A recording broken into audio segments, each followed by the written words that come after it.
When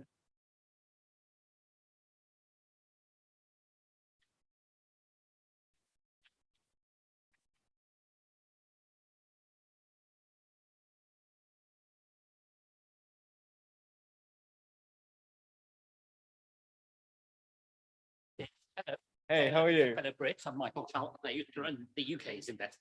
There are a few of us in here, But I right? now live here in Bangkok. Oh, do you? Yeah. You know what? It's my wife's a Londoner. We moved here 7 years ago, and I keep saying to her, like, oh yeah, but we're gonna retire in the UK at some point. She went, No. she said, look at me. She's like, I'm not going back. Well, I want to go back. And I do go back. You spend, but I think splitting your time between UK and Thailand is not a bad life. Yeah, you're not a bad life. Well, I kind of do a sort of Thailand, UK, and then travel. Okay. Oh, so you formerly DTI? Yes. Yeah. DTI, I think it was back then, or DIT? DIT. Does it say DTI there? No, DIT. I joined the British government in 2013. Oh, and I okay. was trade commissioner in Beijing. Oh, wow. And then after that, I was the chief investment officer, straddling between number 10 and the newly created department. Oh, fantastic. Must have been interesting. From 2012 to. So I was, I had Cameron, Mrs. May, and Boris. Oh, and wow. then I also worked very closely with Trustee. I didn't actually, I wasn't working. Okay. When she was briefed. I was about to say, so you're in government during an interesting. So I left just as Cameron left. Okay, so that's. So I missed the case. Where were you? I was at DFID. Yeah, I was the head of innovation. But Okay. prior to that, I was with the Department of Health. Always kind of working on like innovation and stuff. Okay. So, and Department of Culture before that, actually. Media and sport. So yeah, I was the UK civil servant for a while. Yeah. You kind of moved here 7 years ago now. Okay. Yeah. For this job. Yeah, for this. So they're setting up a new kind of technology innovation team. I'm just advising governments in Asia Pacific region. So it sounded good. You know, they're like, what is it? Because when I was with DFID, I was advising lots of governments in Africa and Asia and now kind of investments into my portfolio. So we're going to be changing my investments from which is why I'm over this year. Let me have your card. Oh, please, yeah, please. I forgot mine. But No. Um, If you're in my feel free to get in touch. Anything you need to help. yeah. Well, there's always useful benchmark. So yeah. Nice to meet you. It's surprising lot of You. Nice to meet you. Yeah.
Hi, Nadeem. I hope you can see me and hear me. I just wanted to let you know that we can see you on Zoom, and we'll be starting in about 5 minutes. We're just waiting for everyone to come back.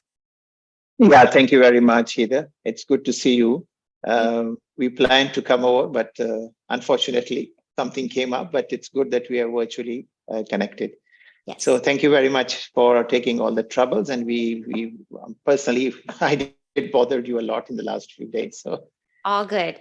Okay, so we'll just wait for everyone to start coming sure, back sure. in. And No then we'll- issues. I was just checking my audio video. So that's everything Perfect. is fine. Thank you very much. Thanks, See you Nadeem. later. Take care.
Right. Well, welcome back, everybody. I'm sure that everybody's going to trickle in over the coming few minutes after their lunch. As we've got a timetable to adhere to, we'll kick off the next session, and we also have somebody else joining us online. So the next session is going to be on. It's on 2 pages here. FDI focus on climate change, green investments and sustainability. The panel is going to be moderated by Heather Taylor-Strauss, who's also been my partner in pulling together the event over the last couple of days. So you're in good hands. I'll just give a quick background to Heather. She's an Economic Affairs Officer in the Trade, Investment and Innovation Division of ESCAP. She leads ESCAP's technical assistance and policy advisory work on FDI. During her time in ESCAP, she has also worked in the macroeconomic policy team, undertaking research and analytical work on mobilizing FDI for the SDGs. And she's also acted as a special assistant in the Office of the Executive Secretary. Prior to joining ESCAP, she worked at the Asian Development Bank and held researcher positions as at Gulf University, Trinity College, and the Sardar Patel Institute for Economic and Social Research. At these institutions, she led multiple global research projects and authored several publications on the importance of FDI for sustainable development. She holds a PhD with distinguished honors from Goethe University in Germany. So I'll allow Heather to take on the moderating role and welcome the panel and our online guests. Thanks. Thanks, Andrew, and welcome back, everyone. I hope you had a good lunch. It's always challenging to have the first session after lunch and keep everyone awake, but I'll do my best. So we've got an interesting topic today. It's on climate change and more broadly sustainability, which I think is very poignant because we're sitting here at the UN, and this is really the bread and butter of what we do, sustainable development and achieving the sustainable development goals. And I think, you know, it's come to the forefront of a lot of the work that IPs are doing, the need to start increasing the focus more on incorporating achievement of the SDGs in the investment promotion and facilitation work that you're doing. But a big question is how? How can you start targeting and attracting climate FDI that's going to contribute to gender equality, FDI that's going to contribute to increasing access to healthcare and vaccines? So today we're going to start talking about climate FDI in particular, but also more broadly sustainable FDI. And we've got a great lineup of panelists here, both in person and online. So without further ado, I'm going to pass over to the first panelist, Musrat Ali from Investment Fiji. She's the head of investment and trade at Investment Fiji. Musrat, can you share your views on how foreign direct investment can help achieve climate action?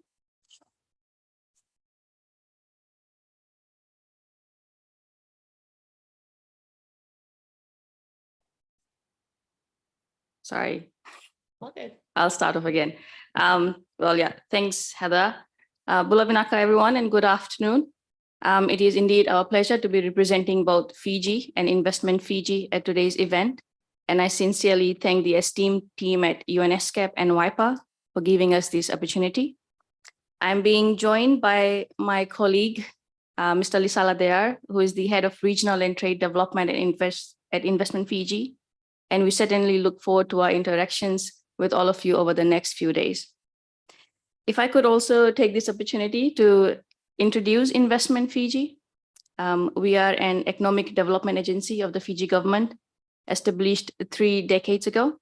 Our key strategic priorities, it includes investment and trade promotion, investment facilitation and aftercare, and policy advocacy.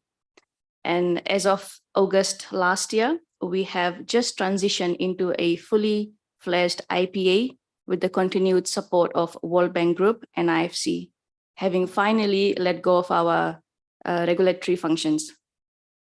Now, to answer the question on how foreign direct investment help achieve climate action, I would like to begin by providing a more holistic view of the Fiji government's commitment to climate action to put things into greater perspective. At a national level, apart from championing the COP23 presidency and being a voice at many more other COP summits, Fiji has actually made great strides in formulating climate change action. We know that there has been an inflow of approximately Fijian $50 million through the Green Climate Fund financing, which is being managed by a national designated authority. Now, this agency is actually a point of contact between stakeholders in Fiji and the Green Climate Fund. And at the same time, the Fiji government has also released numerous key policies such as the Climate Change Act.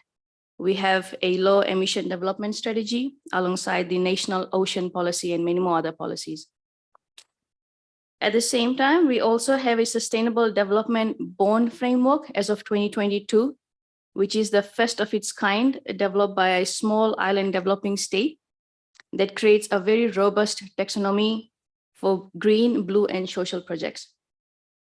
And I believe Fiji actually decided to develop this framework that now allows us to clearly define our capital market operations and at the same time also leverage new and additional funding for our sustainable development agenda. On the same note, we have various incentives provided by the government, such as the environmental incentives. We have recycling business investment packages alongside tax-free regions or simply electric vehicle charging station development packages. So that was pretty much Fiji's commitment towards climate action. But on a flip side, I would just like to talk about FDI for a SIDS such as Fiji. And in particular, not only FDI, but investment as a whole. Just like the topic of climate action, I guess it is critical to Fiji's progress and long-term development. Our focus has always been to attract quality sustainable development and investment, and we actually see it in Fiji's investment policy as well. So all this while, we have a policy which outlines objectives such as addressing investment climate issues, or even promoting the development and application of good international standards, alongside mobilizing private investment that supports economic growth and sustainable development. And I believe in simple terms, we can say that FDI can help achieve climate action by, say, providing capital to investment in sectors such as the renewable energy sector, to improve energy efficiency, or maybe to bring in new clean technology for any country. And at the same time, it can also help fund research and development and support emerging markets to transition away from fossil fuels, for example. But here, I would like to emphasize on how Investment Fiji as an IPA can help integrate both FDI and climate action. So on our part, we have gone through a strategic reset and implemented a new 5-year strategic plan. The ultimate goal of the new strategic plan is to drive Fiji's economic recovery post COVID-19 by broadening Fiji's economic base. And one of the key highlights of our new strategy is that it has already incorporated SDGs into its development. So given investment, what we simply did was we came up with 5 sectors and 15 other subsectors, which we think can positively contribute to Fiji's economic, environmental, and social concerns. And now we are actively promoting these sectors in international markets. And we are confident that it would work better at promoting these industries, and we can automatically meet sustainability goals, because one of the key pillars or the determinant of this study linked to our strategic plan was sustainability itself. And I'm also happy to share that currently we are engaging and facilitating investment projects, ranging from investors willing to provide green energy solutions, invest in renewable energy, even in electrical charging stations. We are having conversations around carbon trading, and also developing and commercializing renewable energy products. Yeah, thank you. Thanks, Musrat. I think it was really great that you were able to share Fiji's experience. And there were also a few points that came out of that were really interesting for me. The first one is, and I think most people do this, when we talk about climate change, we start to focus on COP and the discussions that are happening at COP. But on the flip side of that, at COP, no one talks about FDI and the role that FDI can play in facilitating and promoting climate action, right? So I think that's where IPAs really need to get involved and engaged in promoting FDI that's going to contribute to fighting climate change. A second thing that you brought up, which also it reminded me of my recent trip to Fiji, was renewable energy, right? And encouraging investors that are there to be focusing more on renewable energy and incorporating this into the investments that they have. And actually driving into Suva, one of the things that I really enjoyed was when you drive right into the city, you see the Coca-Cola factory that has a big sign saying that the factory is made up of 40% renewable energy. And it's picking up on those stories. What are investors already doing in our economies to contribute to our economies fighting climate change? It's important that we start to figure out what they're doing and to start advertising that to encourage more investors to do more. Finally, I think a big issue that you brought up that we're all here to talk about more today is what can IPAs do to encourage climate action and the SDGs and integrate it more into the work that you're already doing. Also, so that it doesn't come across as an additional burden to investors. I think this is something that I hear a lot when I talk to IPs, that encouraging investors to invest in the SDGs or in climate action can sometimes come across to investors as a burden, right? We need to get away from that, and we need to start working with them to encourage them to invest in our economies to do better. And I think it's possible. So on that note, I'd like to actually pass the floor over to Nadeem Bashir from the Board of Investment Pakistan. Pakistan actually, just as we all know, faced some of the most severe floods that the world has ever seen. And Nadeem, I'd like to ask you, how in this context, how can FDI contribute to getting over these floods and to fighting climate change in your country's circumstances?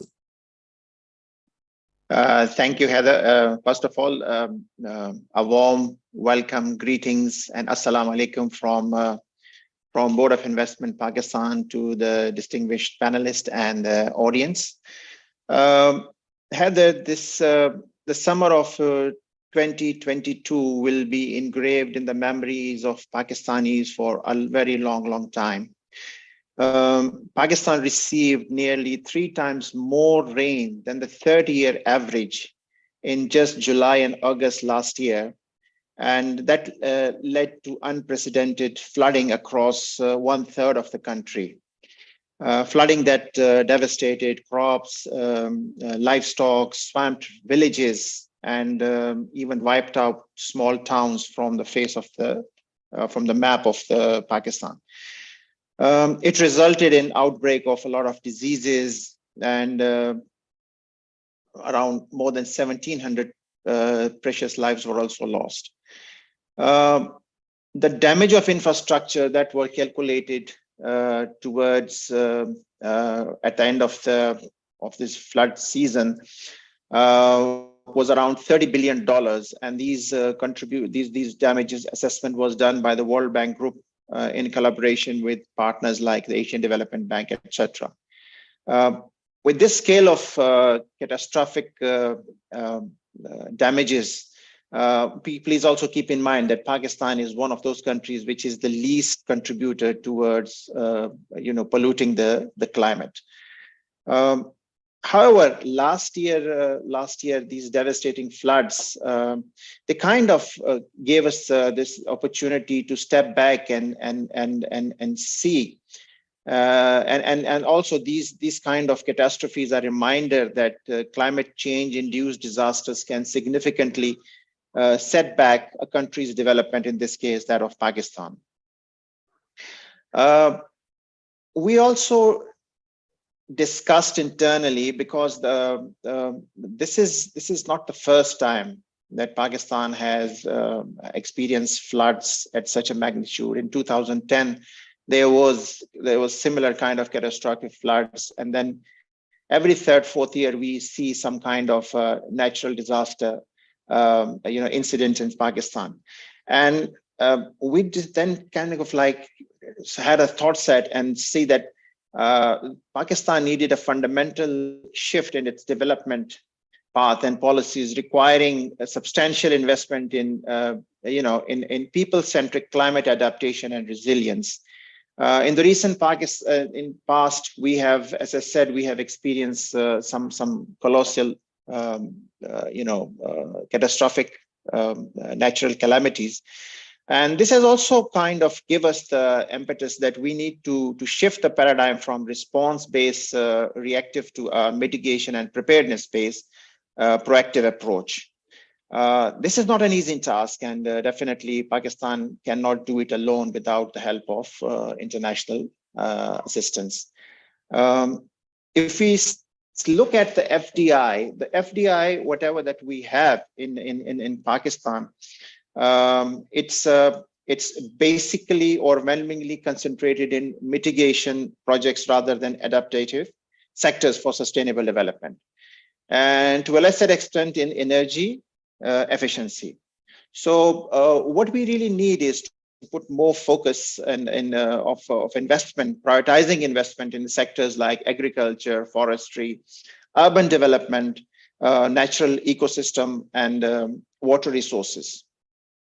Now, this is something which definitely we have been contemplating to instill in our investment policies and our investment paradigm, so that in the years to come, because this is not something that could be changed overnight. When we also realize that there is a need for reducing or lapping and sometimes conflicting environmental rules, procedure, and regulations. And in Pakistan, we have been on the receiving end of having complex regulations, specifically with the federal government, and then in between the federating units that we have in Pakistan. So recently, what we have done is that we have introduced the Pakistan Regulatory Modernization Initiative, PRMI, and through that, we have done away with a number of cumbersome and redundant or repetitive regulations that were not needed to be there. The World Bank Group has really appreciated this initiative. One other aspect that we are focusing in, and is that there's an urgency of action to reform the international investment agreements and other treaties with investment opportunities. And the reason that why we want to focus on this is that we want to reform these investment agreements so that they do not hinder any impediments, or they do not include any clauses that limit climate change measures and achieving a just transitions to low carbon economies. Now, this is something which we are working on, and we are working with the development partners to assist us on this.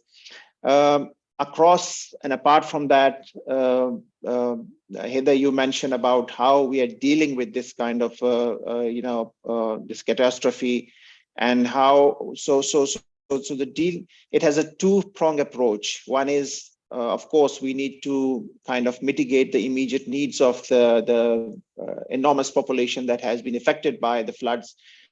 But we also need to see that if future investments are being made, we try to identify sectors where we are more now climate resilient. And this is something which we are now propagating with our potential sectors or the regions or the countries that are interested to invest in Pakistan.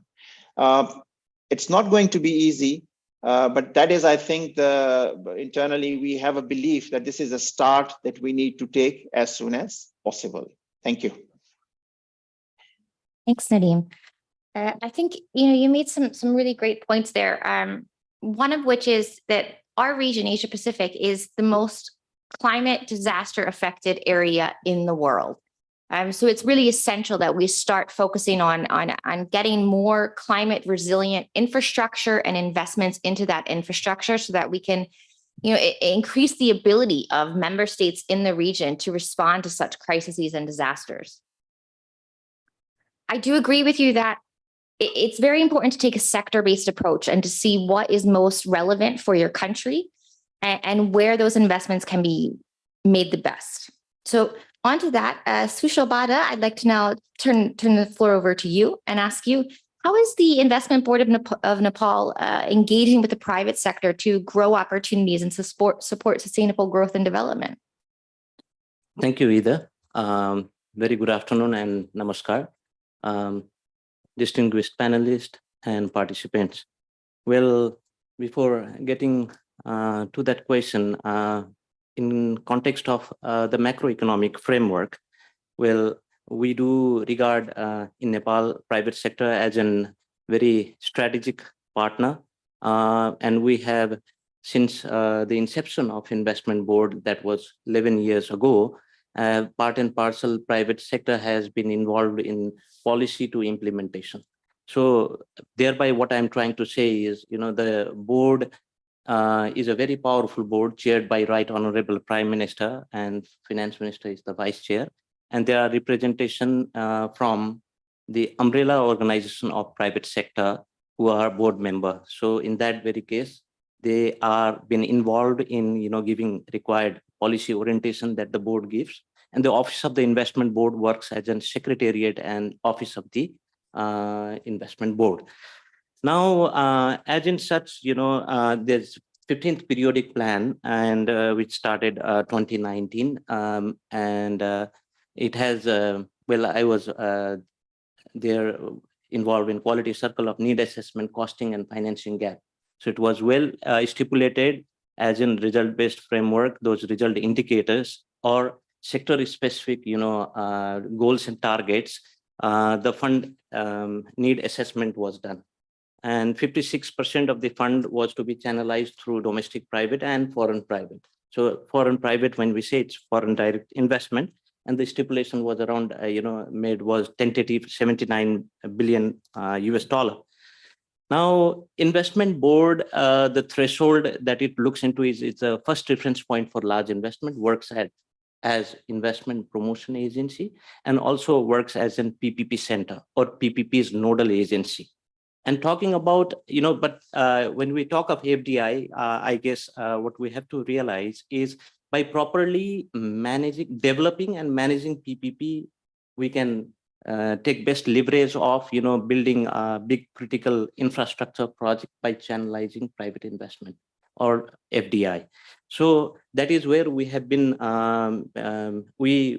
able to make a good start, because as in business life cycle of the investment board, we have completed 11 years, means almost the introduction phase of a business has already been made. And during this period, those big projects, if we look into what we have realized is the reasonable time from ideation, development, preparation, and construction, and then it coming into commercial operation means it's the entry of the business phase.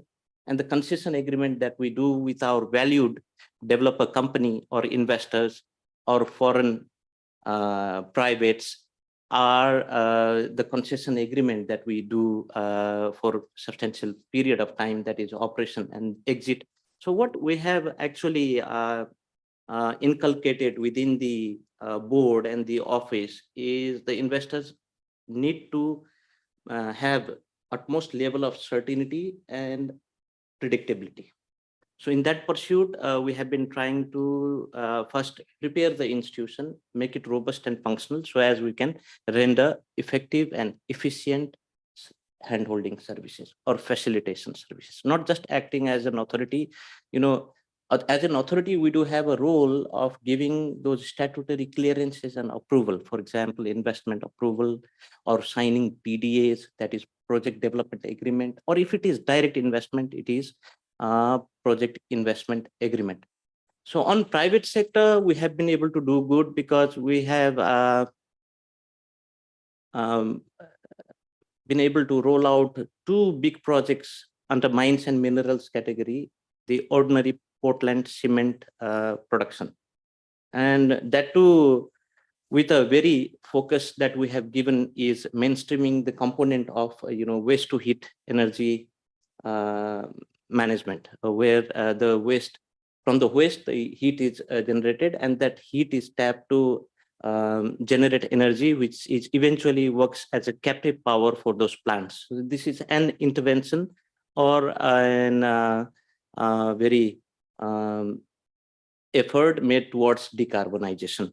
So that's what we say. But commitment to sustainable growth, coming back to and for development, we do have our government's commitment towards sustainable development goal and national determined contributions and for net zero carbon emission by 2045.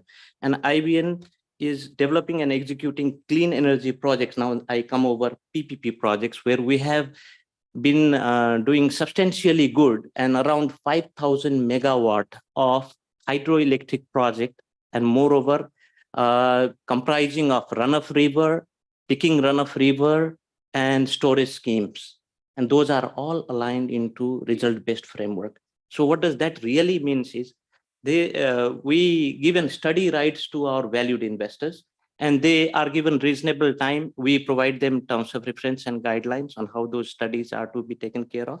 And the study is not just limited to technical analysis. There will be social aspect to be taken care of, environmental impact assessment, and even financial and project economics, and all that takes into picture. And one of the flagship project, Arun 3 hydroelectric project, developed by a proponent called Satluj Jal Vidyut Nigam, is a project with dedicated export proposition. So the power that will be harnessed from 900 megawatt scheme, the project which is has already attained substantial progress of around 65% on generation component, and part and parcel of that project is extra high voltage transmission line with an cross-border arrangement. So this is an commitment fulfillment that Nepal has made in terms of green energy or green investment or clean energy. And with that, there are projects on tandem or cascade of it also, which are in different stage of development. Some are nearing to the completion of study phase and venturing for proceeding negotiations. Some are, those valued investors are reaching out to their lenders for the common facility agreement or financial closures. So IBN has really been able to attract, clean, green, and renewable energy since its establishment in 2011. And on PPP project, I have already said. And beside, there were some small projects. One of the small project, a beautiful project in far east of Nepal, is solid waste to clean energy. In a sub metropolis, one of the valued developer have converted, solid waste to clean energy, that is CNG, and has converted all the three-wheeler auto rickshaws. The very mission they have is to convert all the auto rickshaw from fossil fuel to CNG.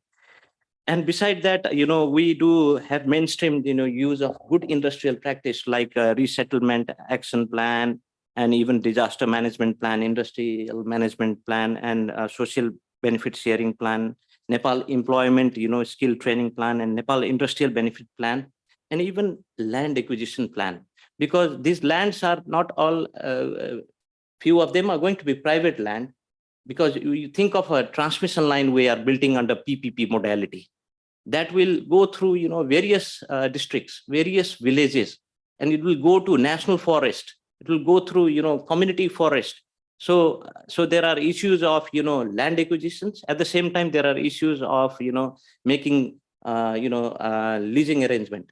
So that is where, when we talk of big projects, and that too on PPP, the reasonable timeline that are required to achieve the result or to realize the commitments is around 7 to 8 years is what our experience is. On cement that I was telling you earlier, from the day the private developer or private investor who are really capable, because they know how risk has to be managed, for them we have done best complementation, because earlier they were, based on fossil fuel for running their plant. But what we have done with effective coordination with our utilities, we said, we provide them dedicated power supply.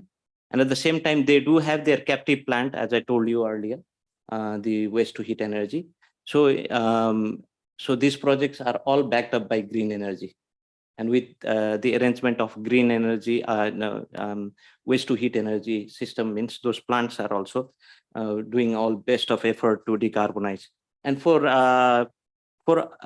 policy improvements, also a lot of work has been done. We do have a mandate of policy advocacy.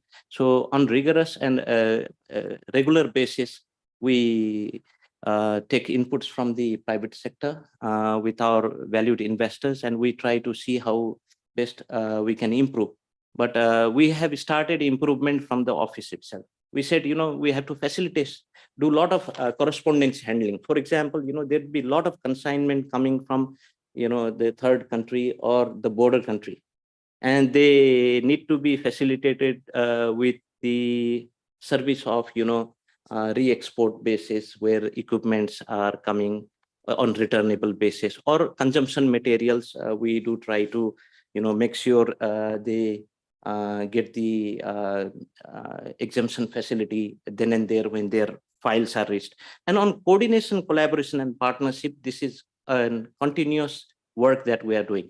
We are partnering with academicians. We are partnering with the bank and financial institutions, because if we are to talk of, which I would try to cover later, but overall, what we have to say is, when we say investors, there is, when we look into financing structuring, it's not just equity component, there is debt component also. So the lender support and the bankability of the project will be there when it will be commercial viable, and all risk, it goes through the risk analysis, or it passes through the risk analysis, and the lenders are the one who are the real party or actors doing the due diligence.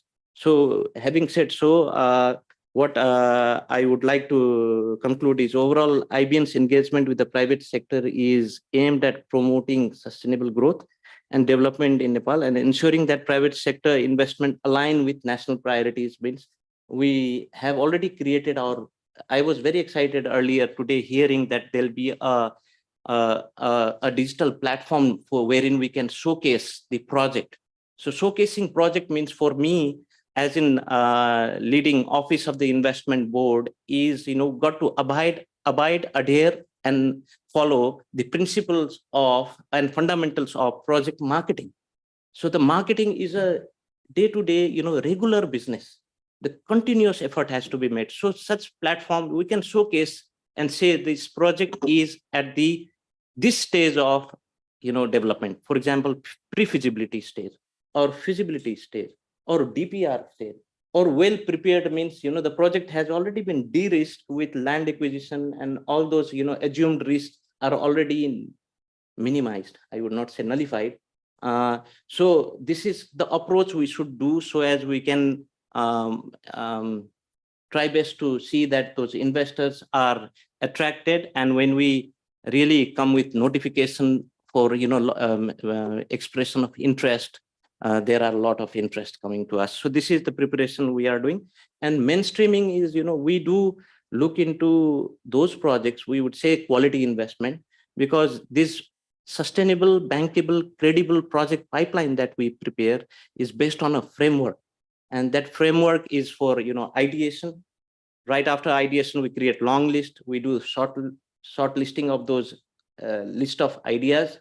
And then we prepare a concept note, idea note, and we do pre-feasibility study. With that, we come to a concept note. And when we come with a concept note, we do look into those projects or those ideas which has highest level of strategic fitness towards complementing the sectoral development strategy. For example, our comparative strength is hydropower. We would look into those projects because hydropower is not just meant for export. But at the same time, we need to see, what kind of projects will be right fit for domestic consumption. And if you have surplus, you evacuate. So this is how I conclude. Thank you. Thank you, Sushil. I think it's really interesting to hear about some of the projects that you have happening in Nepal, but also to hear of this experience of combining the IPA with PPP Center, that you're dealing with both aspects, because that's an experience that I think most of the IPs in the room don't necessarily have. And it also reminds me, it brings me to my next point. about this showcasing investment opportunities and having a platform. You know, actually, the UN has a platform for something like this. It's called the SDG Investor Forum, and it brings together, you know, PPP agencies from around the world to showcase investment opportunities. But what I've noticed actually is there's no comparable thing within the UN for IPAs to promote the sustainable projects that they have for investors. And here we really need to get the conversation going and incorporate them into those conversations. So we've heard about some country experiences on promoting sustainable FDI, climate FDI, but now let's move over to a regional perspective. We have Hyung here from ASEAN. Hyung, can you share the experiences of ASEAN countries in promoting sustainability FDI, and the incentives they have in place, the measures they have in place?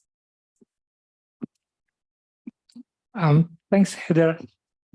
First of all, from the perspective of having sustainable investment as a combined term, this is actually quite a new term in the ASEAN process, to be exact, after the pandemic, when we have everyone in the world is being so alerted on the importance of digitalizations and sustainability, that's on come up. But in terms of the work on investment as well as on sustainability, that has been a long process in ASEAN process investment. We all know ASEAN has a long evolutions of investment agreements and treaties in the ASEAN process, and with the last thing with the ACIA, ASEAN Comprehensive Investment Agreement in place. Sustainability is also part of the heart of ASEAN. Is even mentioned in the ASEAN Charter that ASEAN is trying to achieve sustainable development, and this intent is actually also in complementarity with the UN SDG as well. And in fact, thanks to ESCAP as well, there was a study which was released 2017, working with Thailand as well as country coordinator at that time for a project on complementary between ASEAN community visions with the UN SDG, with all of the initiatives to implement those. So that's some of the thing. But in terms of sustainable investment as a combined terms, that comes up, as I mentioned earlier, after the pandemic, and that was mentioned in a document which we call as ASEAN Comprehensive Recovery Framework, which mention all of the initiatives that ASEAN have to do to recover from the pandemic, and that include some of the suggestions to explore initiatives that could promote investment that will contribute to SDG. So that's where we came about, and that's why after that the ASEAN Coordinating Committee on Investment, or CCI, we want to learn better the different dimensions of sustainable investment, what needs to be done, what needs to be addressed, what's the implications, and so on and so forth. So that's why the CCI organized a Sustainable Investment Forum, which was, of course, virtually that time. We have a lot of international organizations supporting us, including ESCAP, of course, Hida is here, and of course with OECD, WEF, also ASEAN Japan Center, ASEAN Korea Center, and I think there's one more. Yes, so we are organizing a forum. That was back in November 2021 last year, and following from that forum, OECD has kindly offered to do a more in-depth study of sustainable investment in ASEAN member states. What are the efforts that has been done by ASEAN countries, how they compare with the OECD countries in terms of how they manage the SDG impact or issues related to investment. That report was actually quite recent. That report from OECD was released about a month ago, less than a month ago. It's available in the OECD website. So that's about the, it's called Enabling Sustainable Investment in ASEAN. So that report is new. Yeah, it's a lot of information on what ASEAN has done and how that compared to the OECD. And that report is intended to help ASEAN to think further on the next step forward on how we could do sustainable investment better. Another development which is related to this as well is slightly earlier, in fact, in May 2021, and there's a report then subsequently released in September 2021 is from ASEAN Japan Center. They do a report about impact investing in ASEAN. Yeah, some argue they are the same, some argue it's a slightly different concept, but it's basically investment that makes impact, social impact, and so on. And that can be, it's also mentioned in the report that it can also help, this practice of investment can also help contribute to SDG. So that's also a good report that shows how it is being done in ASEAN countries. So that's one. But in terms of investment policy, other than investment policy, there are also a lot of discussions going on in the ASEAN economic policy making circle that is quite cross-cutting across two issues. Of course, one is digitalization, another is sustainability. In terms of sustainability, after the comprehensive recovery framework in 2020, 2021, the following year, we have what we call as framework for circular economy in ASEAN. So it's how the ASEAN policies across many sectors, from trade and taxation and so on, and financing and so on and so forth, how they could be more coherent and contribute to circular economy in that process. And and then following from that, last year, 2022, there was another new concept, which is, they call it ASEAN Strategy for Carbon Neutrality. Last year was the adoption of the concept note for that, and the implementation is, the strategy itself is expected to be being developed this year. It's basically, it's trying to be more comprehensive than just circular economy, but to put a lot of initiative that is across many ASEAN sectoral bodies in transport, in energy, in agriculture, everywhere, how this initiative can be more coherent and contribute to overall achievement of carbon neutrality, and how they can be implemented together in a more synchronized manner. So that was, this is also quite a new development. So actually, when we want to discuss the investment policy, that may also have some linkages to those initiatives that we also have to take into account as well. So that maybe concludes my presentations. Of course, at country level, each ASEAN countries, the IPA of each country also have their own strategy and policy to attract investment that address SDG. That's obvious. Many countries are doing that. It's just people doing it differently. That's why we are trying to do it in a more coordinated manner. Thank you. Thanks, Hyung. So I think you brought up some really interesting points there. One of the most obvious to me was there are so many concepts out there flying around. You know, we've got circular economy, we've got impact investing, sustainable FDI. But what is it that we mean when we actually mean sustainable FDI? What kind of FDI is it? And how do we evaluate it? How do we know that the flows that are coming into the country are sustainable? But more importantly, how do we know that the projects, that those individual projects are sustainable?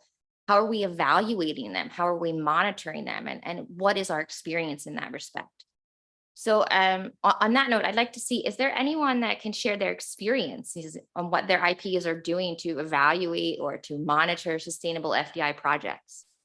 Anyone?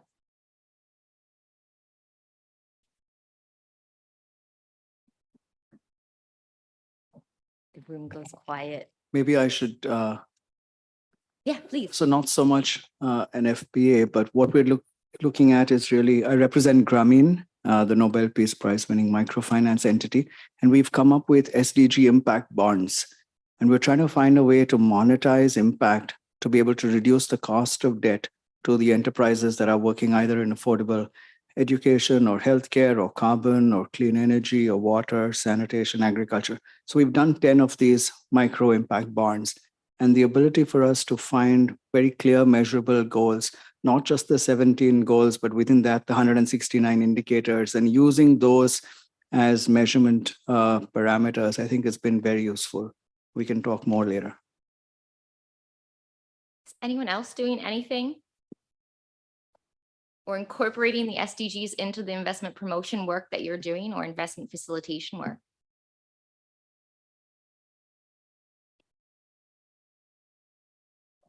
So I think one thing that's been interesting that I've seen developed is, so the OECD has their FDI qualities indicators, and those have really been looking at evaluating FDI flows from a macroeconomic level to promote ESCAP's work. We've actually created a set of indicators that can help you evaluate the sustainable development contribution of an individual project, and you can actually incorporate those into the approval processes that you're doing. So that's one way of doing it. But I look forward to hearing your experiences over the next few days. Moving on, let's change topics a little bit here. Sushil, can you comment on what IBN has been doing to promote sustainable FDI and climate FDI? Thank you, Either once again. Well, first of all, I would like to highlight that Nepal's share in carbon emission is negligible. I mean, in terms of percentile, if you go 0.1% of global GHG emissions, and Nepal has also been adversely affected due to it, because we do face flash floods, erosions, landslides, and therefore, Nepal needs to mobilize climate FDI, particularly to climate adaptation. And also Nepal is contributing towards, I would say, carbon reduction activities, because a lot of green projects we are ideating for future building e-mobility ecosystem, right from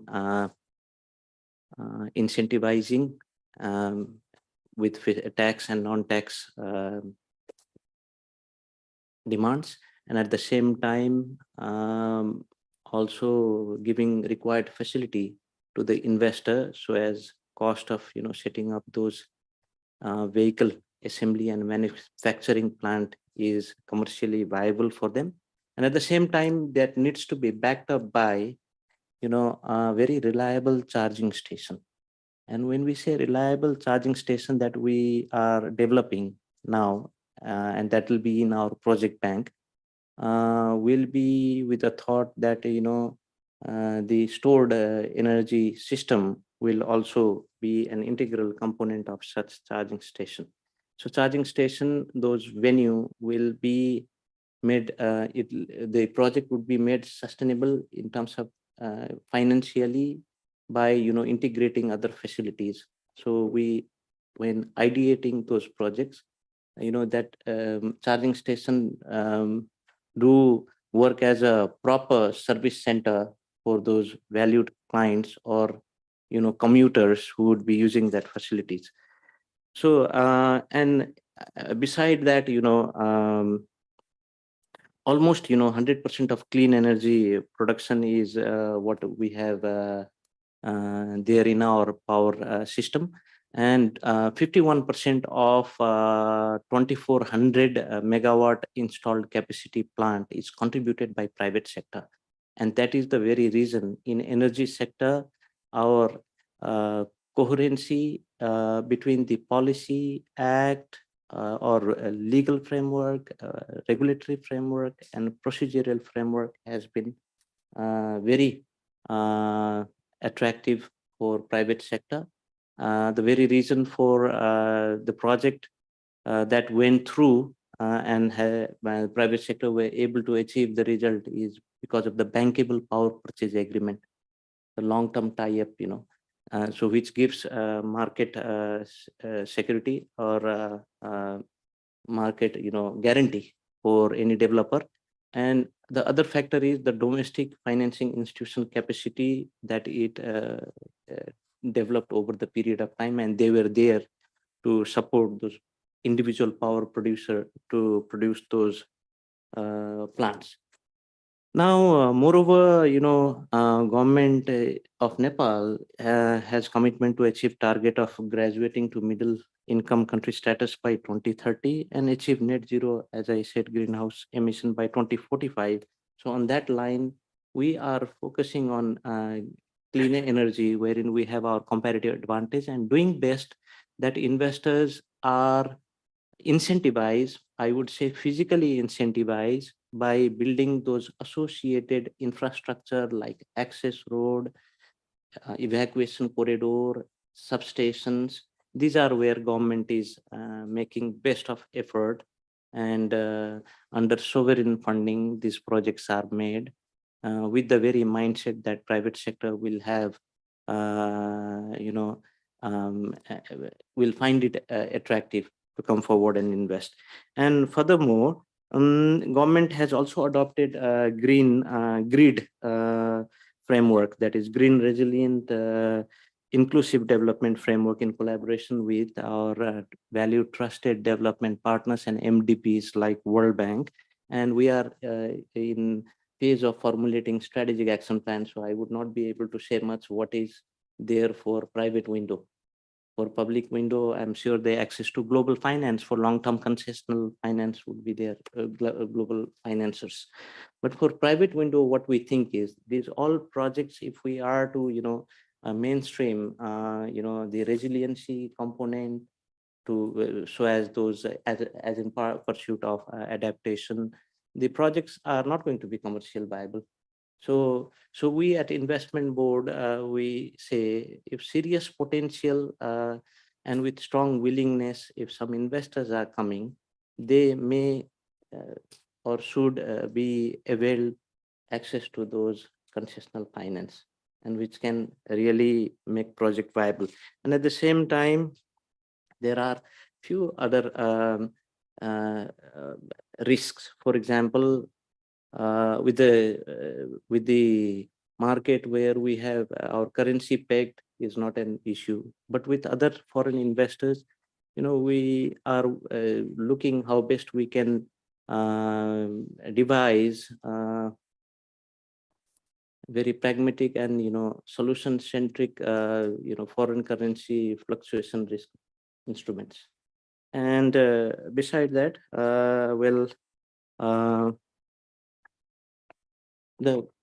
not much on VGF we are working. I just maintain the terms, and some the project bank guideline also speak more on how best we can develop project which can help us allure or attract investors in green projects. And lastly, what we think is government, private sector, and development organizations should have a common understanding and shared vision for climate FDI. Thanks, Sushil. Conclude. So I think you brought up two really interesting points. On the one hand, there's this issue of identifying the projects and getting the bankable projects out there to investors. The other is, it's related to attracting the investors. Back in 2016, ESCAP did some estimates that $1.5 trillion worth of annual investments were needed to achieve the SDGs. And accordingly, many countries in the region created SDG roadmaps, national strategies, national plans on how to get those investments. I'd be curious to hear actually, though, were any of the IPAs consulted on how to get foreign investors involved in that investment pipeline, how to bring them in and getting them invested in the SDGs. From my experience talking to some of the IPAs in the region, none have been involved. But it's very important to start getting them involved in those conversations and thinking about it. One thing I appreciate about Investment Fiji is that you're talking to both foreign investors and domestic investors. So Musrat, when you're talking to those investors, what kind of feedback are you hearing on how you can enhance the opportunities to get them more involved in these projects and to support more sustainable economic growth within Fiji? Sure. Well, firstly, I must say I'm really impressed with everyone's speech deliverance, because right now I'm struggling with jet lag. So if you only had to travel less than 5 hours to get here, I envy you. But yeah, in terms of feedback, Heather, We do receive a lot of important feedback, especially since we work very closely with a number of our stakeholders out there. They would be the likes of the government departments, embassies, high coms. We work with development bodies, the private sector, civil society, and many more of them that we continue to build relationships with on a daily basis. But as an IPA, we know that we definitely play a very important role in the economy, especially in key strategic areas such as investment promotion, investment generation, investment facilitation and aftercare, export promotion, policy advocacy. This is a new role that Investment Fiji has undertaken since our transition. And of course, linking FDI and domestic direct investment. Because at the end of the day, all we want to do is to make investment easy for our clients. Saying that, we understand that IPAs can enhance opportunities and support sustainable economic growth by, number one, helping businesses increase access to capital and new markets. And we were earlier having a conversation with Andrew, whereby we mentioned how Investment Fiji is currently organizing a tourism summit. And as part of this tourism summit, we are working with a lot of our local investors to come up with top 15 investor-ready projects in Fiji. And that is very much in line with what we are supposed to do at the end of the day, to promote the projects that they have and to link it with potential investors internationally. The second point that I would like to talk about is policy advocacy. And this is a very important role that we play because we tend to bridge the gap between the government and the private sector and investors. And it is also a new role that Investment Fiji has undertaken since the transition again, whereby we actually had the opportunity to finally let go of our regulatory role. A business-to-business connection is another function that we carry out. We also now have a very active investment facilitation and aftercare team. And this is a role that we are taking very seriously at the moment. And I can give you an example. We have a team of 11 people on the investment facilitation, in the investment facilitation department rather. And currently they are looking at close to 102 issues faced by our investors. And I'm happy to say that they have managed to resolve 70 of these issues within the last few months. They could have been simple issues like investors not able to open up a bank account on time. So this is the department that goes in and helps them to, fasten the investment facilitation time that it takes in Fiji. At the same time, we are also developing investment promotion strategies to further incorporate the SDGs and achieve the sustainable development goals. We are also collaborating with a broader range of stakeholders to generate quality investment leads through a number of investment and trade related events that we are currently organizing for this financial year. And the last point that I have here is, of course, the work that we do with our development partners such as ESCAP. We are also very closely working with World Bank and IFC to basically better understand sustainable development. Thank you. Thanks, Musarat. Let's go back to Nadeem. Nadeem, are you still there? Yeah, very much. Okay, can we turn the topic around a little bit here and start talking about climate change as a regional problem, right? It's not just something that affects one individual country, but it's affecting all of our countries. So what are your thoughts on how cross-border investment and strategies can contribute to solving climate change? Thank you, Heather. You see, the climate challenges or the climate change, after effects, if a country believes that it's individually responsible for it, or it can individually make some amends to it, then I think they need to step back and see how it would work. So we do have to work region-wise, and I think that is the right approach. And it is something not new. If I say about regional approach, let's just take a reference or analogy from the EU Green Deal. I mean, that is something which is there, and they have set up the Green Deal has set up certain benchmarks to achieve by certain milestones, timelines to safeguard biodiversity, establish a circular economy, and to eliminate pollution while boosting their industry and also ensuring a just transition for affected regions and states. So this is a very good example that we have. And under the Green Deal, they have also set out the targets for greenhouse emission from gases, and they have reduced those targets to reduction targets to 55% by 2030 as compared to 40% previously. Now, having said this, it's also it's a very good example to see that you can correlate your climate resilient investment and see it cross-border region-wise. It's very important to understand the nature of relationship of FDI, particularly with the climate change, especially in a specific region.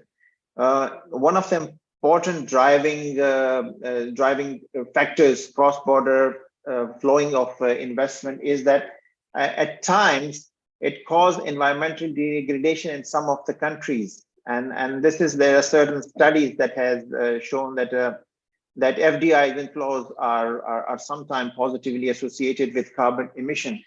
It may not be the case in all the instances, but there are instances which can specify this. Now, there are ways of getting out of it, or having a collaboration in interregional, where you can have a very positive, effective, and pragmatic kind of relationship in that region. We also see that research has also shown that FDR intends to increase the emission of carbon, but they are more likely to mitigate, those countries are more likely to mitigate carbon emission in countries which higher level of economic development regulatory regime. Now, here we can benefit from the regional cooperation to help support countries that have climate-induced challenges. I will just step back and give an example that in Pakistan, 10 years back, one of its provinces in the northwest side started a project by the name of a billion tree tsunami. And the target was to, plant around 1 billion trees in 5 years. The federal government, after 4.5 years, the federal government also took up that project across Pakistan and made it to scaled it up to 10 billion trees, plantation drive, and the timelines are stretched out to 2023 or 24.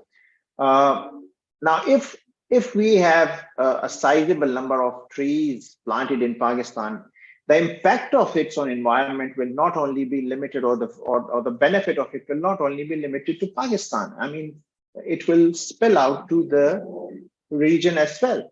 So this is very important to see how we can gel in these kinds of initiatives. And in this perspective, I would say that the development partners will play a very positive role to come up with strategies in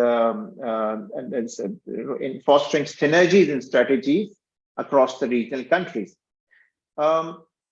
However, we have also instances in which the FDI's inflow can benefit their host countries by transforming innovative technologies. Some of the countries did talk about that in their contributions.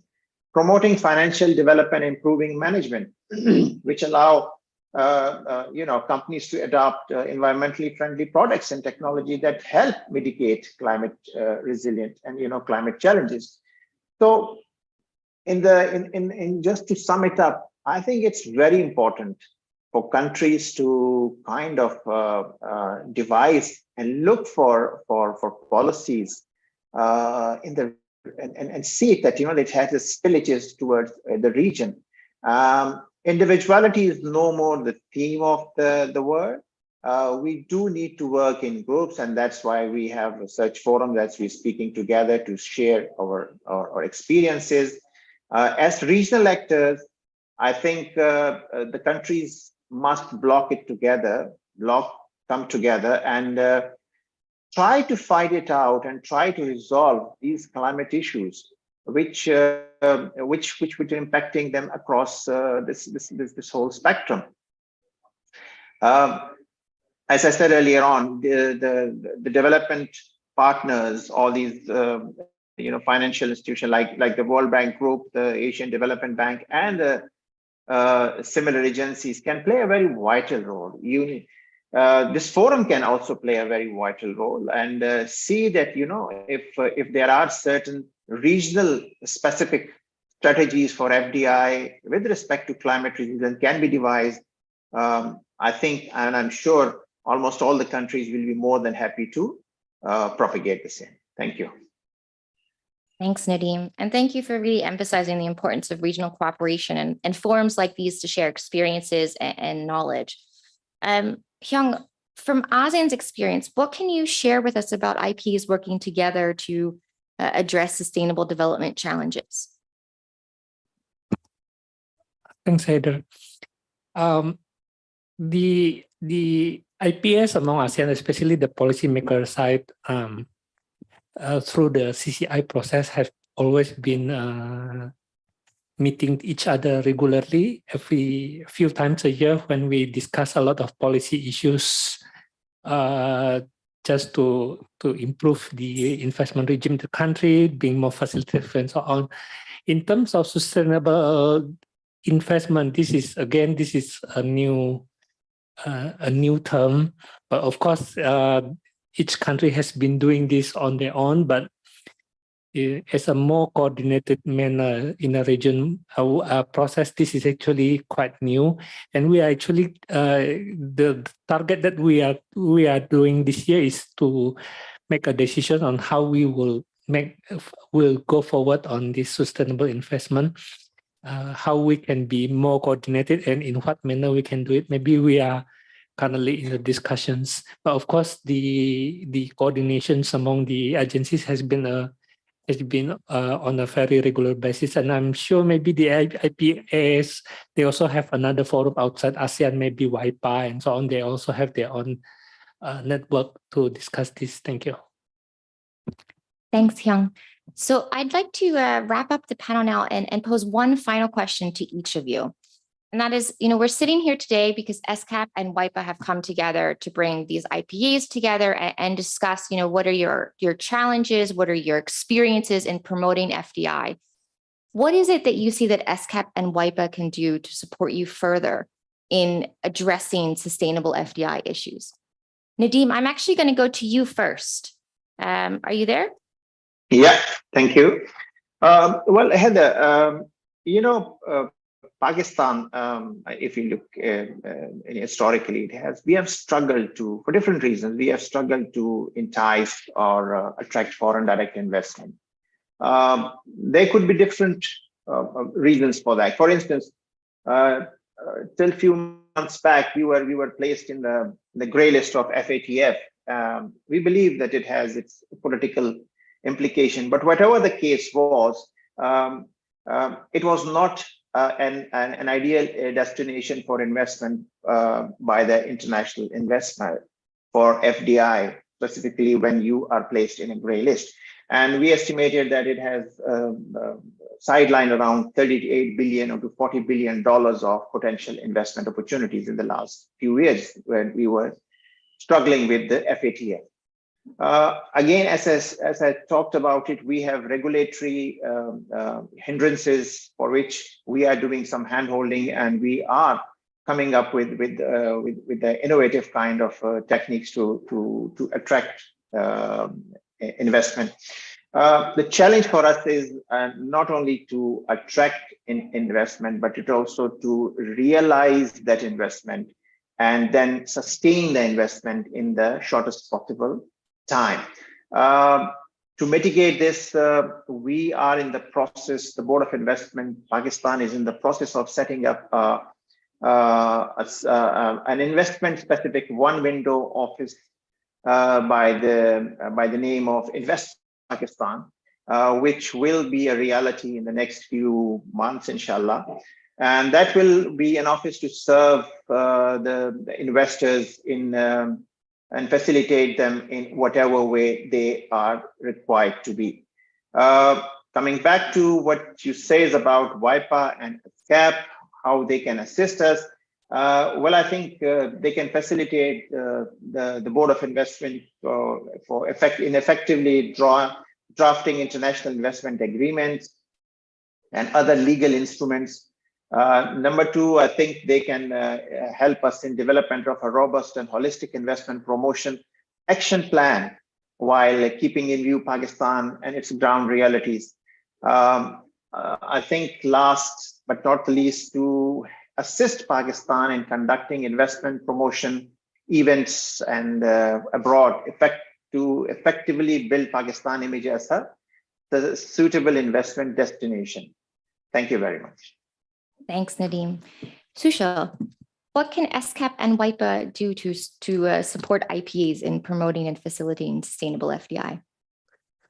Well, before answering that, the challenges that we have been facing in garnering sustainable FDI other than, in non-energy sector, I think it is high time for LLDC to think and devising, appropriate investment strategies. So that's where investment board is also looking into the other areas of comparative advantage, like we have is tourism, or even to render effective, service to the larger mass. We are looking for, transport management solutions, starting with, electrified bus rapid transit system, for which we have already procured a consultant to do the needful feasibility study. But what we have realized is PPP, public-private partnership, is a very broad spectrum, and we have been successful in traditional and conventional modality of PPP, that is BOOT.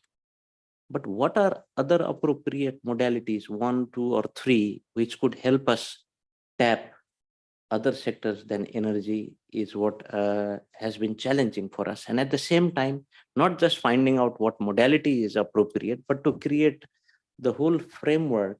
I mean, framework in the sense, how best we would be able to structure projects. Structure project as in such, what will be the investment modality, and how well we would be able to in place proper guarantee mechanism and risk sharing mechanism, so as investors are really, they find that project bankable. So for that, the credible study is must. So the lack of, bankable, credible, and sustainable project pipeline is what we have realized, but we have already initiated, backed up by the framework. Limited infrastructure now, because of this global competition that prevails in global investment market, and at the same time the economic slowdown has really impacted and made our work more difficult to attract investment. So, and the problem other side we have is the fiscal and treasury tightness we have in terms of managing resource for associated infrastructure other than I mentioned, like industrial parks or districts, or border, to make a border more managed. There could be dirty cargo handling facilities.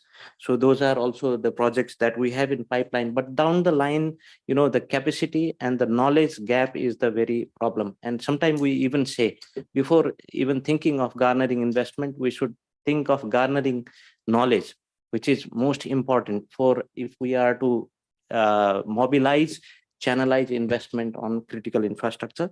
And well, and beside that, support from WAIPA and ESCAP, I was very delighted earlier also in the session where, the proper database and pinpointed, those targeted investors, if we could have access to them and say that this is what we are doing, but will require reasonable time. These are projects which we have selected, and these are in process of, being studied by the right parties. We will structure, we'll come back to you with our expression of interest is what we want to do. So that's investment promotion. On that area, I think, support us in preparing, promotional materials or organizing forums, road shows, showcasing other events, or even network between B2B and all that is required. And investors matchmaking and networking is also what we are looking forward to. So that's where also, the technical assistance ESCAP can provide is, capacitating IBN. In turn, the policies that we develop to promote sustainable investment and capacity building. Again, there's not much. I have already spoken a lot in first answering your first question. So I stop here. Thank you. Thanks so much, Sushil. I'm actually, Musrat, I'm going to go over to Hyung. I'm going to have you go last. Yeah. Hyung, over to you. Thanks. ESCAP and Secretariat is currently discussing a lot of initiatives to collaborate and work together and us together.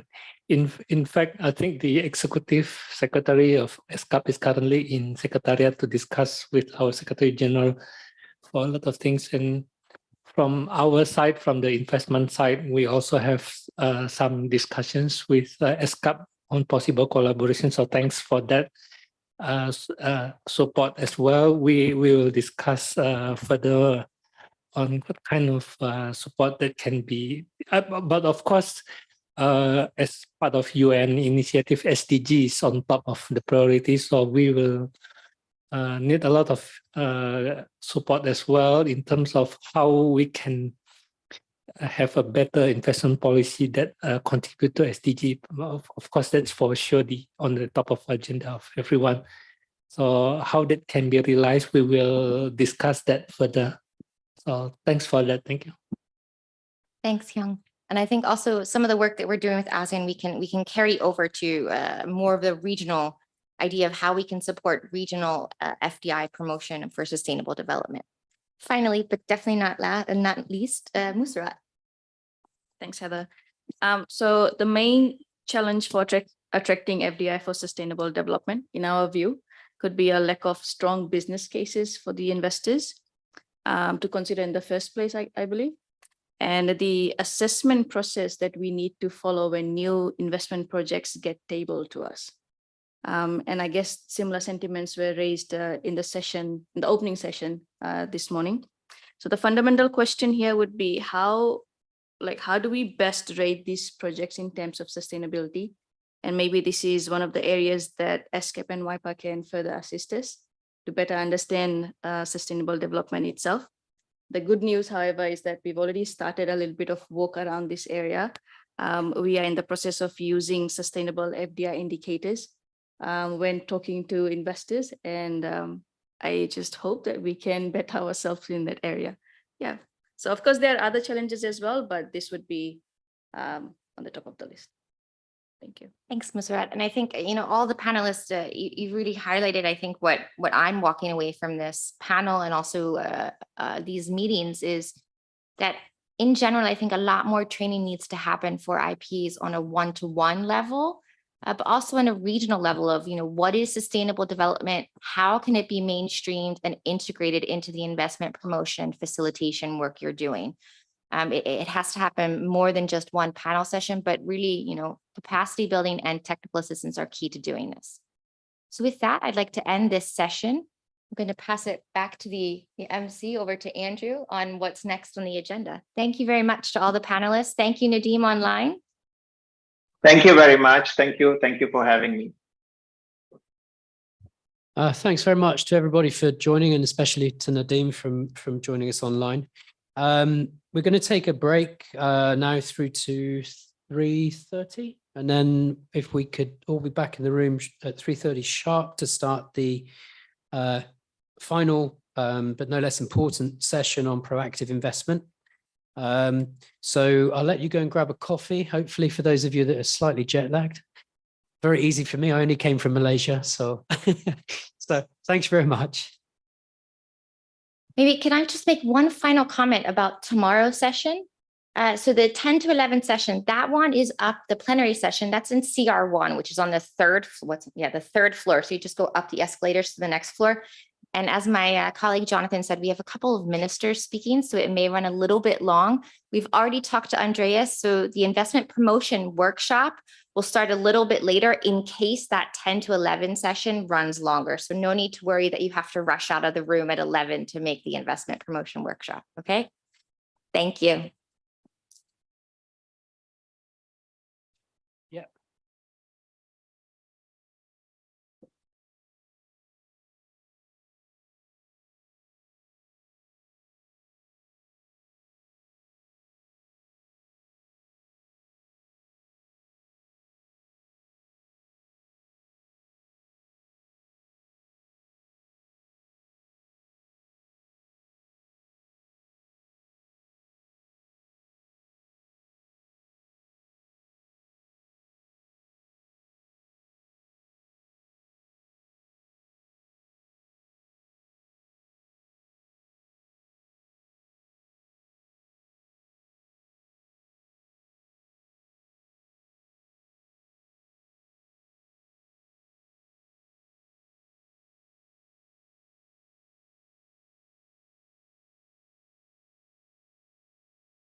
going to stick to those questions, right, Dushyant? Yeah.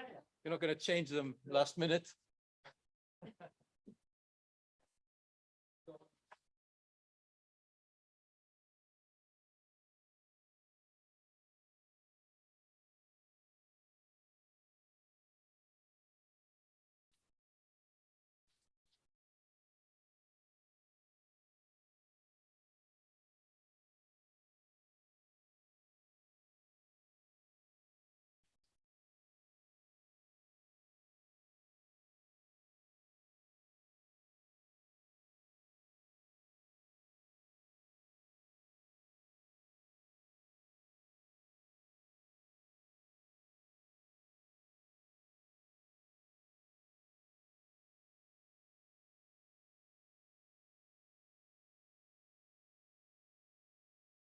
Original.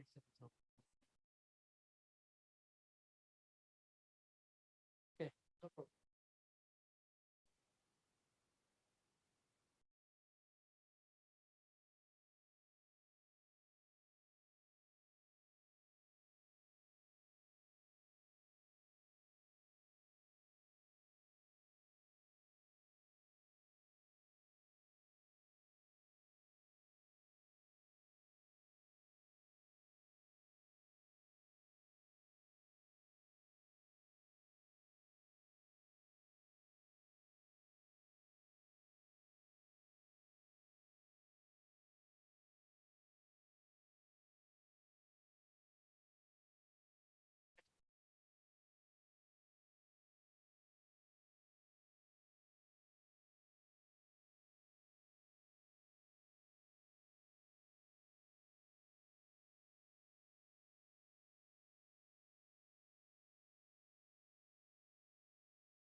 One step at a time. Going to really trouble you.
The key man's here.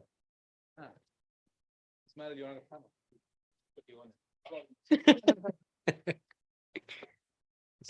We should don't bang the.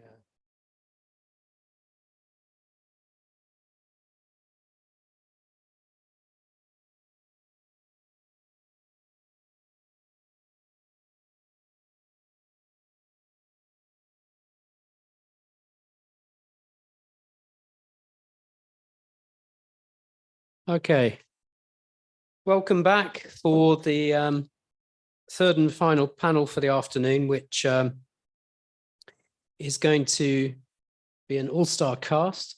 And we're going to be covering aspects of proactive investment promotion.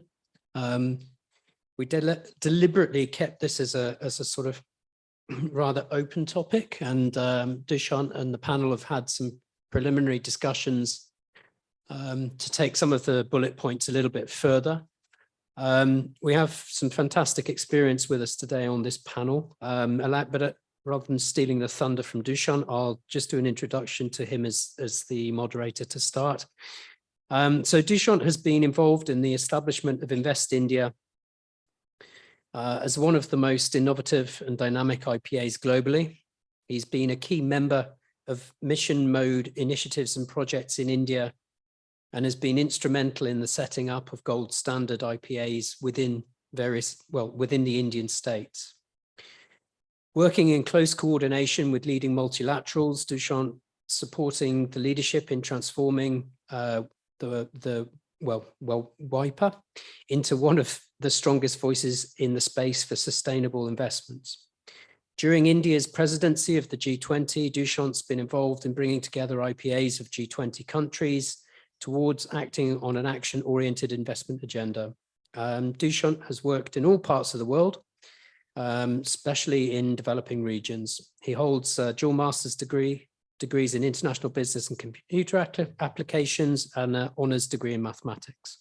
So I'll allow Dushyant to take forward from here and introduce the panel and kickstart. And this is definitely one where we do invite questions from the audience. So please feel free as we move forward. Right. Okay. Thank you so much, Andrew. And, you were just talking about experience on the panel. I believe we have amongst these three speakers more than 7 decades of serious investment life cycle experience here. You can't get better and bigger than this. Take it from me. And, as you go through the session, I'm not going to give their backgrounds, but, as, the first question is brought up to them, at that time, I'll take the opportunity of briefly introducing them. Now, there are 2 thoughts which I have. One was that we did want to touch up a little bit on the investment life cycle. So sort of follow the investment life cycle. And there are 5 key areas which I was planning to bring up in the panel today. So the questions are going to sort of follow that flow. First, really start with global trends, move on to how are things at the regional and national level, and finally even go down to a city level. And we do have an expert here, who can talk around that. That's the first thing. The second, we all today recognize that there is a window open for attracting investments, but it is a limited window. There'll be a period, a point in time when that window will sort of start closing. So, which makes investment attraction very important. And we're going to talk around investment attraction strategies, as well as also look at institutional investment area where we believe there's a lot of money which is lying out there. The third point is going to be on facilitation, and really look at what services are most valued by investors. And we'd love to hear a little bit about Cambodia, what all they've been doing in terms of bringing departments together into the one-stop service mechanism that they have. So that's going to be the third part. And the fourth part is, the whole COVID wave has made things very different. It's a new world order out here. And in the fourth part, we will talk about how IPAs, investment promotion agencies, can really justify the value that they're creating. And also hear about IPAs which have, certain limitations, how do they proceed? Because we believe there are some here which may not have infinite budgets. So that's the fourth point. And fifth, the last panel was brilliant. Heather, she's there, and what she ran was just amazing. But just a little bit, if we have a little time, we'll again touch up a little bit on sustainable investments coming, feeding in from her panel. And we'd love to make it more into a conversation mode. So if you have questions, just stop us anywhere in between.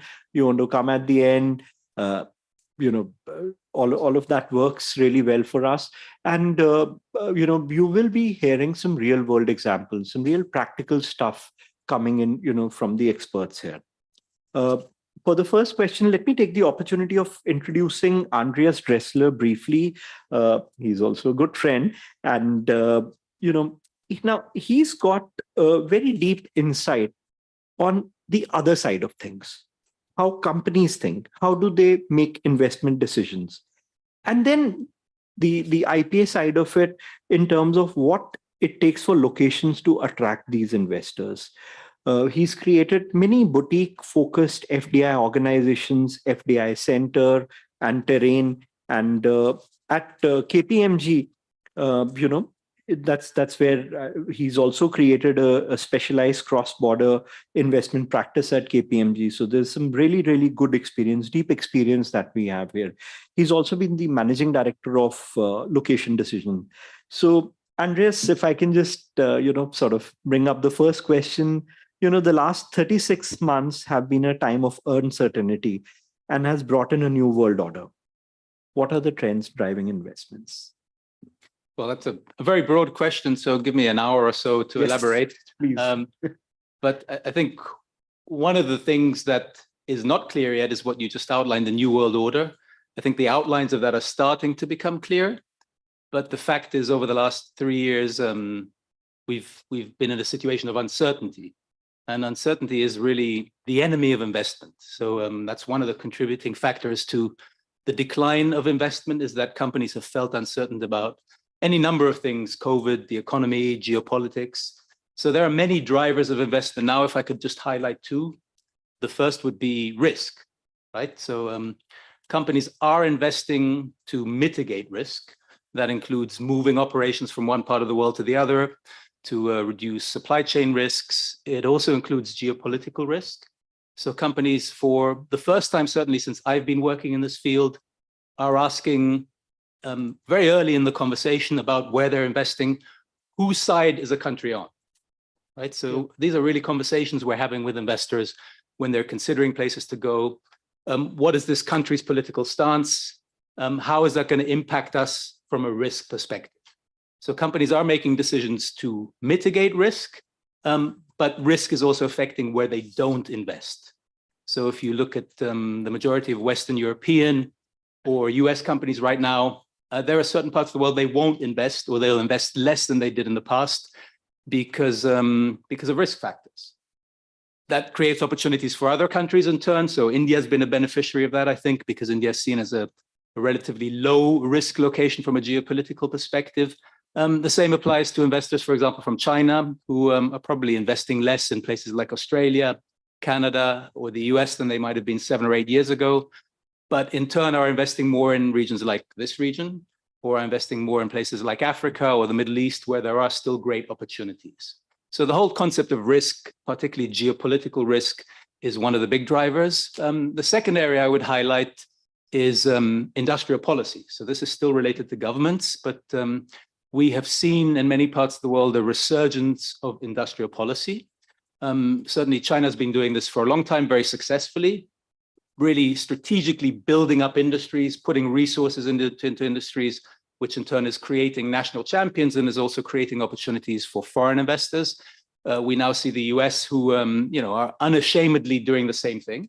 And if you look at some of the recent legislation in the US, you look at things like the Inflation Reduction Act, or before that, the Infrastructure and Jobs Act. If you look at, this was mentioned before, the EU Green Deal. This is industrial policy, which means in very simple terms, governments putting huge amounts of money into sectors creating business opportunities into sectors, and that is driving investment. If you look at all the announcements being made in the US, new electric vehicle factories, new battery factories, the whole e-vehicle charging infrastructure, renewable energy, semiconductors, all of those investments are an outcome of US industrial policy.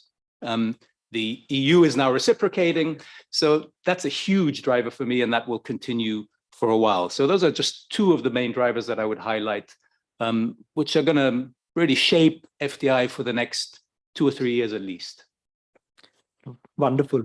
Let me turn to Dr. Senara Sar from the Cambodia Development Council. And Dr. Sar, if you permit, I'll just like to talk a little bit about you, just to introduce you. He's currently the attorney at law in tandem with serving as the Director for Legal Affairs and Investment Law at the Department of the Cambodian Investment Board, which is part of the Council for the Development of Cambodia. He's been ranked equivalent to Under Secretary of State. He also served as a legal officer at the Ministry of Justice for 5 years. He's holding a PhD and an LLM, from Japan. And he's got 12 years of practical experience in drafting a number of legal frameworks. And there's a long list, a real expert in terms of, FTAs and all of those areas. So we have a real brilliant mind in front of us. Dr. Sar, the ASEAN Comprehensive Investment Agreement, it came into force in March 2012. The focus has been on increasing intra-ASEAN investment and enhancing ASEAN's competitiveness in attracting inward investments into ASEAN. Now, the Coordinating Committee on Investments, or CCI, in the previous session, we did have some references to CCI, which were also made, is established. CCI has been established to assist the ASEAN Investment Area Council to oversee, coordinate, and implemented ASEAN. Now that you are currently, sort of chairing CCI, and you're an IPA official, you understand, from a country perspective, can you please share how Cambodia is maximizing, the ASEAN Comprehensive Investment Agreement and, fulfilling or complying with the commitments to ASEAN, especially in recent years? You'd like to give us a little background also around that. Thank you, Mr. Dusan, for your kind introduction to me and for bringing us all to the ASEAN Comprehensive Investment Agreement. I have to recall what my colleagues, ASEAN Secretary colleagues just mentioned earlier. Mr. Hing mentioned about what we in ASEAN are discussing and working on our own. And now that we touch on the element on the ASEAN, for those who are familiar and who are not familiar with ASEAN Comprehensive Investment Agreement, so this agreement is a framework agreement among ASEAN, which embraces 4 pillars or 4 components, one of which is the investment promotion, investment liberalization, investment facilitation, and the protection. I would not go further into touching everything in the ASEAN, but I would rather just pick up quite a few elements as a snapshot on how Cambodia, as in one of the ASEAN member states, has been maximizing this investment agreement tool to benefit our economy. As regard to the promotion, ASEAN has been doing this as a block to promote ASEAN to the outside world, to ensure that ASEAN is one of the world production base. And as like you mentioned about earlier, about Mr. Andre mentioned about the geopolitical risk and the peace and stability. So this is what we have been doing for the past years. And to ensure that ASEAN stay as a centrality and the assurance to the world, to the FDI. And for Cambodia, we are part of that investment promotion, and we have been cooperating in promoting the Cambodia and ASEAN as a whole to the outside world. And as we got to the market access, liberalization, I think Mr. Hing just forgot to mention about that what we've been doing here. ASEAN now is discussing to revise our reservation list from the standstill commitment to the ratchet commitment to provide a certainty and the predictability to the foreign direct investment. On top of that, at the national level, Cambodia has been committing to ensuring that the foreign direct investment can come to Cambodia, and they have a place to invest without without any discrimination as regard to the market access, to the protection and the guarantee. So far, since 1993 and 1994, we have one investment law, and then in 2003, we have amended investment law. However, lately during the pandemic, we adopted brand new law to open more, not to open more access to the market for the foreign direct investment, but actually to provide further smart incentive to a broader sector of investment, where the foreign investor can invest in the same manner with the local investor. What do I mean by the foreign investor can invest in the same manner? I mean, without any discrimination to the market access, and that, for example, we have a most open investment regime in the region, I'm sorry to say, in ASEAN in particular, that the foreigner can incorporate a company 100% without requirement of any local participation. And that investor or locally established enterprise with 100% foreign owned can invest in every sectors without any restrictions. And every sector I means here ranging from the natural resource and agriculture to the service to other critical investment activity. Except one reservation that we have is the land ownership, that the government does not allow the foreign to own land.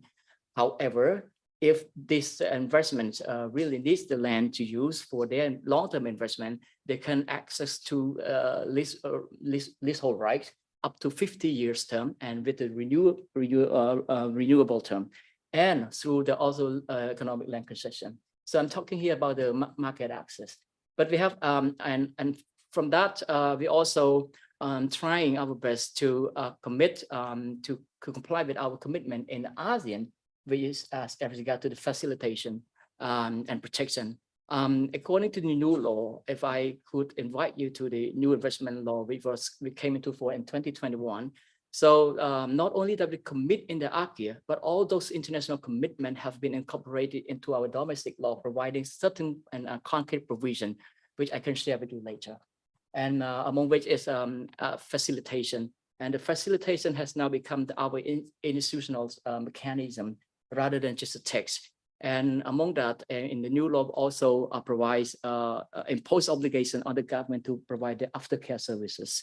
So I would like to stop here briefly. No, we'll love to hear later on, when we get into the second or third round of questions at that time. But thank you so much for giving us this overall, regional insights, and then also specifically getting into a country level, Turning to Mr. Michael Charlton, again, he's a leading global expert on FDI. He's based in Bangkok and in London.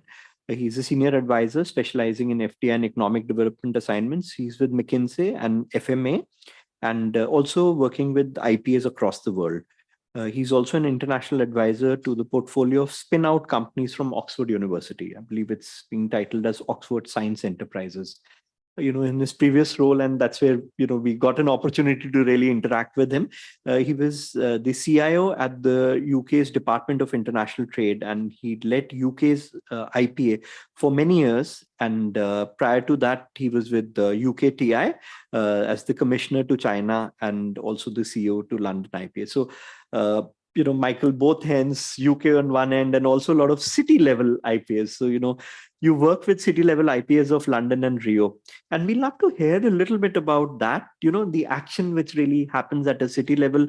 What sort of strategies are used for investment promotion by cities? If you want to. Well, thank you very much, Dashant, and to the organisers from WAIPA for inviting me. Delighted to be here. From those I've met, I think there's only one city-based agency here, which is Invest Kuala Lumpur. But forgive me if I've missed somewhat. Look, the majority of the strategies are or should be the same, whether you're promoting a city, a region, a state, a province, or a country. The focus is about, what are your core assets? What's the core proposition? How are you internationally competitive, and how can you demonstrate that to potential investors? So there was a famous, I forget which prime minister it was, when they were electioneering, they said it's all about education, education, education at that particular time. Well, in the business of IPAs, it's all about focus, focus, focus. So a successful city-based or country-based investment promotion agency will be really focused, will be laser-like, or should be laser-like in its focus. Unfortunately, that's not always the case. And really, a successful city or country-based IPA needs to be honest with itself. You know, does it genuinely have a competitive advantage in life sciences or electronics or EV, or is it just an aspiration? And far too often, IPAs are driven by the political will of the time, and that's not always, there's not always a sense of realism in that political will. So I think it's really important to incorporate you know, the various stakeholders and constituents in order to have a real and effective focus. My other observation, which is I think where smaller, and in this case, from my experience, city-based agencies have an advantage, is that they can be more nimble and they can operate at pace, which sometimes national IPAs cannot. In the case of both of the investment promotion agencies for cities that I was involved in setting up, so in London and in Rio de Janeiro, we chose, the model was a public-private partnership. So we were supported by the city, and in the case of Rio, the state, but also by the private sector. And having that private sector input was enormously valuable in helping us have a genuine and a realistic view on what were the propositions, the sectoral propositions that we were promoting, but also how we actually structured and organized what we do. So we were able to be much more flexible in the paying conditions to the small number of people that we brought into the agency, which national agencies can't always do. We brought in secondments from the private sector. I forget which session it was. I think it was the beginning session where WAIPA was saying that they'd introduced an international investor council. We had investors at the heart of everything we did, both in London and in Rio. They sat on our board of directors. We had advisory councils where we listened to investors from different sectors to help us A, craft the offer, but B, then go to market. But fundamentally, focus, focus, focus, but also having the right teams. The two crucial teams for any investment promotion agency, whether it be city, state, provincial, or national, is a good team in terms of intelligence and insight around the proposition that you're proposing to create and sell to investors. And the second is a good sales team. And any investment promotion agency who doesn't think they're in the business of sales is not in the business. Okay, very nicely put. And since we are talking about sales, and I did, start by talking about a window of opportunity for investments. There is a flow happening globally. The numbers are telling us such similar stories. So let's talk about, a little bit about investment attraction. I'll turn to again Andreas. So Andreas, the current global environment has opened up this window of opportunity to attract investments. And FDI attraction strategy is the need of the hour. What should be the components of the investment attraction strategy?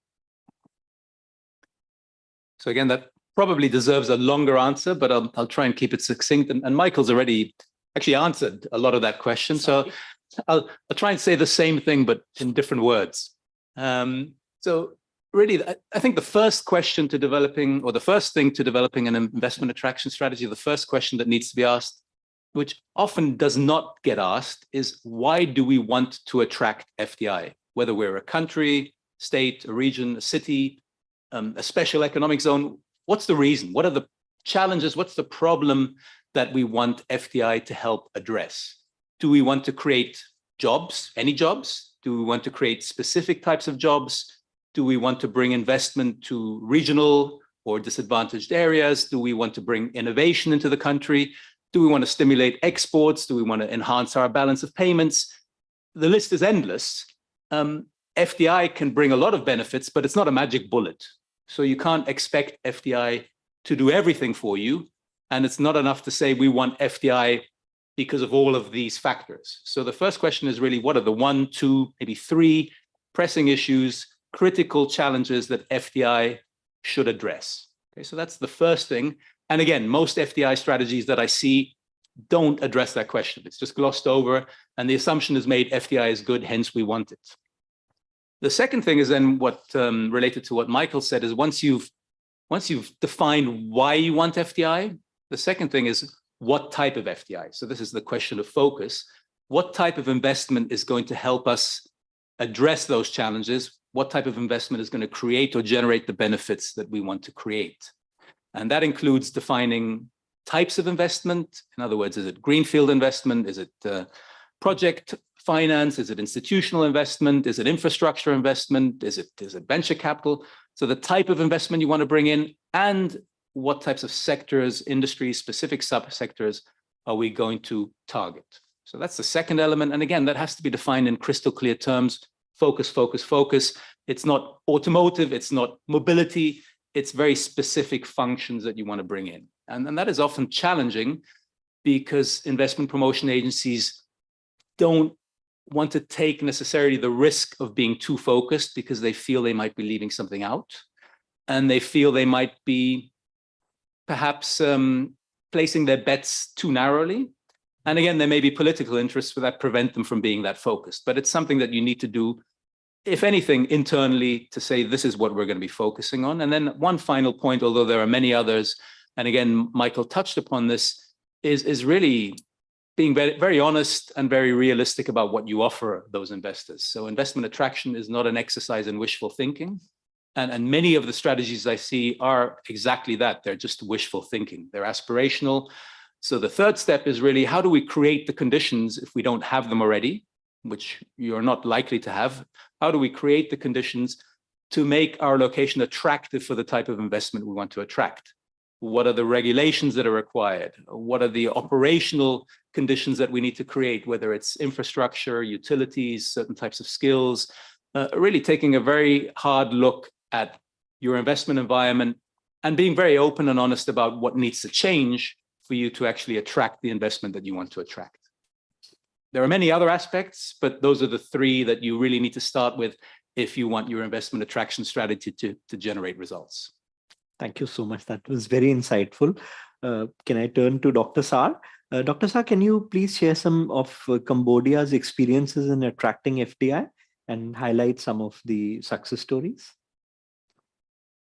Thank you, Mr. Moderator. I couldn't agree more with what Mr. Andrea Dressler just mentioned earlier about the key factor to attract the FDI into the country.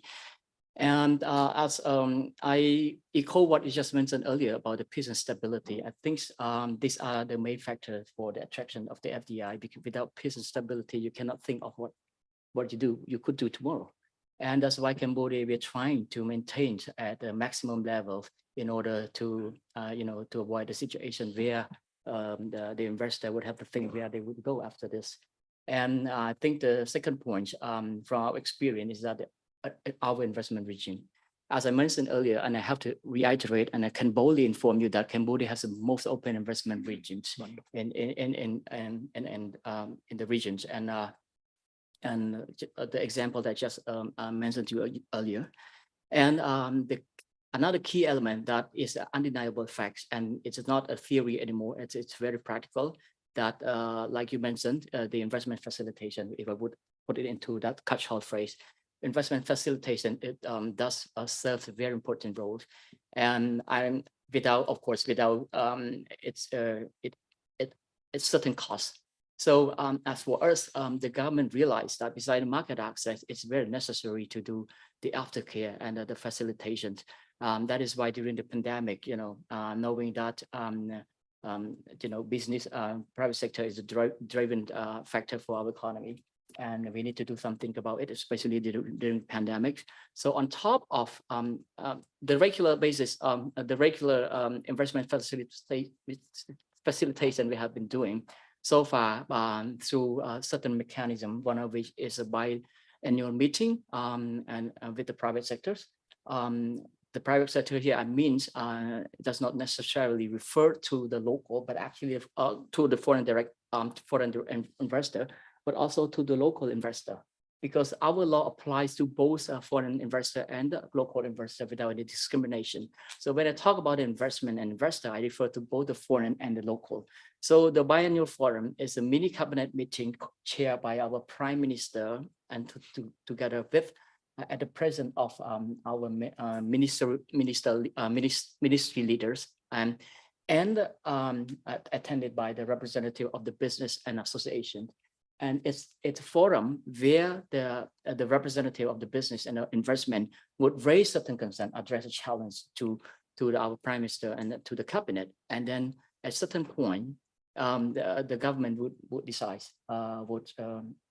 have to make decision or trying to find to take it as a homework for further as a exercise to further explore. And on top of this, at a bit lower level, at my ministry level, we have the agreement with certain countries based on the bilateral investment promotion and the protection. We agree to have the regular dialogue or consultation at which the government representative from a respective ministry, for example, Ministry of Labor, Ministry of Industry, Ministry of Mining, Energy, and representative from the business, Foreign Business Association and investor would sit down and identify the challenges and propose the proposed solution together. And we have been doing for more than a decade now, and it's been successful to a certain level. When I say successful, I'm not saying that we have addressed all the concerns and we have solved all the problems. Some of the problem remains our homework, long-term homework, because it requires a more political decision. But at one point, we have to consider about the revenue of the government. At the same time, we have to consider about the cost that of the investment of the investor.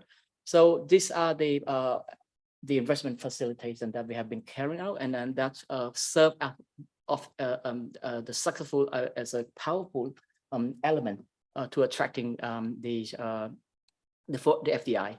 And to give you a few success story, the success story I refer here to is not about the success story that Cambodia can attract more FDI into the country, but I mean the success story of the investment of the investor. For example, the Denso Cambodia, which is whose parent company is Japan, producing automobile parts, and of course they have the base production base here in Thailand. So when they started to come to Cambodia as to test the water in 2013, when it just started with the BOI, so they started with $500 million US capital of investment. But 4 years later, in 2017, they expanded with the project 2, and at the capital of $21 million US, $21.5 million US, and they followed by the project 3, another almost $40 million US. And the Midibia. So the Midibia is also Japanese. It's a Japanese company producing small size motor. They came with a small in 2011. They started with $43 million US as to test the water, and then later they expanded again in 2017, and also in 2020 they spend more to the project suite. And last but not least, another Japanese company, the retail store, Aeon Mall. I think everybody knows Aeon Mall. Aeon Mall, they had stayed in coming to Cambodia. I heard that it took almost 10 years to study the Cambodian market with hesitation. And after meeting our IPA high-profile officer leader, so they decided to come into Cambodia in 2014. With they invested in the center of the capital of Phnom Penh, investing with $205 million US. So they just went to the very center of the capital, If I were to put it in a very funny way, that with their miscalculation of the purchasing power of Cambodian people, so now 8 years later, they have expanded another 2 Eon Mall, which is now to Eon Mall 2 and Eon Mall 3, injecting another roughly another $500 million into their investment. So the total amount of investment of the Eon Mall is more than $700 million. So these are all the, and Eon has been, especially during the pandemics, they have struggled a lot. So we have to relax certain rules and regulation and practices in order to accommodate their concern and to address their challenge. So these are all the part of the, these are all the elements and of the experience that we have been attracting the foreign direct investment into our country. And we are trying our best to maintain the geographical stabilities and the stability in the countries to ensure that they are here and they would feel ensconced in our society. This is congratulations, on getting all these amazing investments. And the good thing is that, they're getting repeat investments, a second cycle and a third cycle. It just reiterates the importance of facilitation, the importance of aftercare. I think some of the IPAs have emerged so strong after the COVID pandemic, especially the ones that were standing for investors. And later on, we will come back and talk a little bit more about facilitation. But moving to Michael, institutional investors is one of those biggest, pockets of money out there. And I remember UNCTAD telling IPAs that, hey guys, this is when FDI was really dipping. They were saying that you should sort of look at these guys. I believe they manage over 100 trillion worth of capital globally. Take us into the world of institutional investments and then tell us a little bit about how can IPAs tap into these buckets?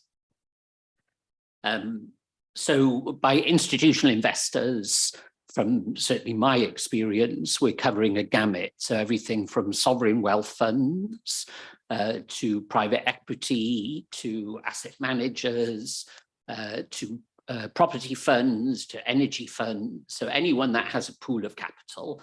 And as Dushan said, there's no shortage of mobile global capital out there. And referencing the point that Andreas made earlier on, because of the risk reward profile for many investors, there's actually a bigger pool of capital than there's ever been before. So for IPAs to ignore institutional capital, in my view, they do so at their own peril. That said, institutional investors are different. In many cases, they're much more sophisticated. Typically their ticket size, so the deal size that they get involved in is much bigger. And therefore there are much more complexities than perhaps a traditional corporate undertaking a foreign direct investment.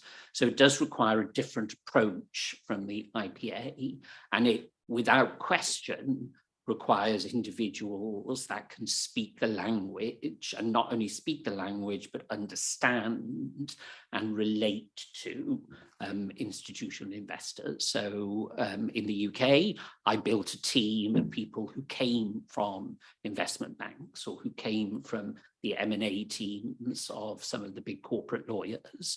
So individuals that perhaps typically we wouldn't be able to afford to recruit into the IPA, but we wanted that experience, and it took longer, but different people for different motivations were willing to come and work for us. And typically what those institutional investors are looking for, from my experience, is three things.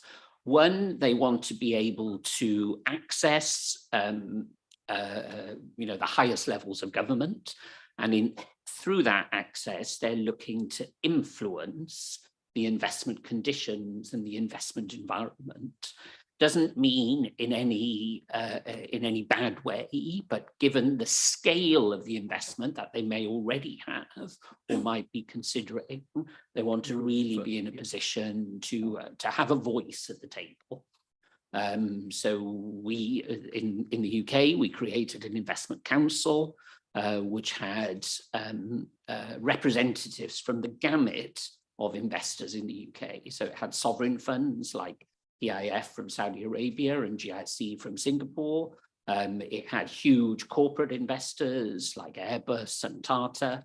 It had venture capital companies, it had private equity. So we could hear the voices of those investors. So they want that access. They're looking for, and don't take this the wrong way, but they're looking for sort of privileged information about the direction the government is going in. So where can they co-invest, either with a domestic source of institutional capital, or with the, in my case, the UK government, to further their advantage. I'll give you an example. The UK had introduced very forward-looking tax and other incentives to encourage filmmaking in the UK. It employs a lot of people directly, but also the secondary benefits of filmmaking in the UK, huge in terms of job creation, but also more broadly. And we worked closely with a number of institutional investors, but most recently with Blackstone, who became the largest investor in studio developments in the UK. And that partnership, kind of understanding where the UK government was going in relation to this particular subsector of the creative industries, gave them the confidence to invest billions of pounds in that industry. And then the third thing they're looking for is kind of oven-ready investment projects, which, given Andreas's point from the first question, really match their risk-reward profile. And remember, these guys are sat in their ivory towers well, they're all over the world, sovereign funds, private equity, asset managers, and they're being bombarded with investment projects from the private sector, from lawyers, from people in the financial services industry, etc. So again, getting a sense of an oven-ready project which has the support of the local government, perhaps, so they know that the infrastructure would be in place if they chose to make that investment, or having the support of the regulators. We have independent regulators in the UK, and often they can be not necessarily intentionally, but often some of the policies they put in place act as being an impediment to foreign direct investment. So kind of creating a dialogue through the IPA with the regulators, really important. And perhaps fourthly, although in many cases they can get this themselves, but working with the indigenous institutional investors in the UK, we were able to help partner deals between institutional investors from overseas and those in the UK. And then the final point I'll make is, and this is something we heard loud and clear, and I think we were a little bit deaf to it initially from the sovereign wealth funds in the Gulf, is they wanted to see the British government have skin in the game. So they wanted to see where the British government was putting its money, and it might be through policy related initiatives as well as hard cash in terms of where they might put their money in. And we launched a program called the Sovereign Investment Partnership. The first deal we did was with Mubadala from Abu Dhabi, and they've gone on to invest over 10 billion in a range of innovative companies based around deep tech, around life sciences, energy transition, which they also feel can have a future potential impact back in their home country. Wonderful. I think clearly this is one space Ismail is here. And again, I believe WAIPA is going to be supporting a lot of its members, maybe take some baby steps in this direction. From my own understanding, we do have a very focused team. This was one of the teams which Invest India created initially, which focused on, institutional investors. And while they do extend a lot of services, but one thing which, they explain to me is that, any of these institutional investors, even if they're managing billions, they may typically have very small team sizes. So if you can really be there for them, helping, it could even be a desktop research sort of a thing, but that's something which is really going to help these guys. So just with that, turning back to, initially Dr. Saar in his question had talked about the importance of facilitation, and he also talked about aftercare. I like to move now to the next section, of our discussion, which is on facilitation and really about those services. So turning to Andreas, you've been providing location advisory for companies from across sectors, across geographies. What do investors value? As IPAs, what services and special services should IPAs be focusing on? Okay, great questions, Dushyant. So most of my experience is with, in fact, almost all is with greenfield investment. So I don't have experience in institutional investment or with institutional investors. So when I work with greenfield investors, the one thing that I think it's important to remember is we're not dealing with entities, we're dealing with people, right? So investors are people, and investors like what people like. So I'm going to put this in really basic terms. People like good service and responsiveness. So picture a scenario where you walk into a restaurant and you sit down at a table, and there's some staff walking around and they ignore you. And then after about half an hour, somebody shows up at your table and throws down some menus, and they might take your order and go back. No smiling, no interest in what you really like or what you don't like. And then, maybe 45 minutes later, they come back and they bring you something that you didn't order, something completely different. And they're like, well, that's what we have. How would you feel? Okay, why am I bringing this up? Because that's the experience that most investors have with investment promotion agencies. I'll give you an example. Last year, we were working with a company from Canada. This is a company that recycles electric vehicle batteries, and they were planning a new facility in Europe. Fairly big investment, around 250, 300 million euros. The type of investment you'd think most countries want because it's recycling, it's forward-looking. And we picked out a few countries. The client said to us, there's a particular European country, I won't mention which one, that we'd like you to consider. So it's a relatively big European country. And we tried contacting their investment promotion agency. So we first went on their website and looked for the investment arm, and there was a form that you had to fill out. So we filled out the form. Nobody answered for a week or so. And then I called their German office. I'm based in Germany.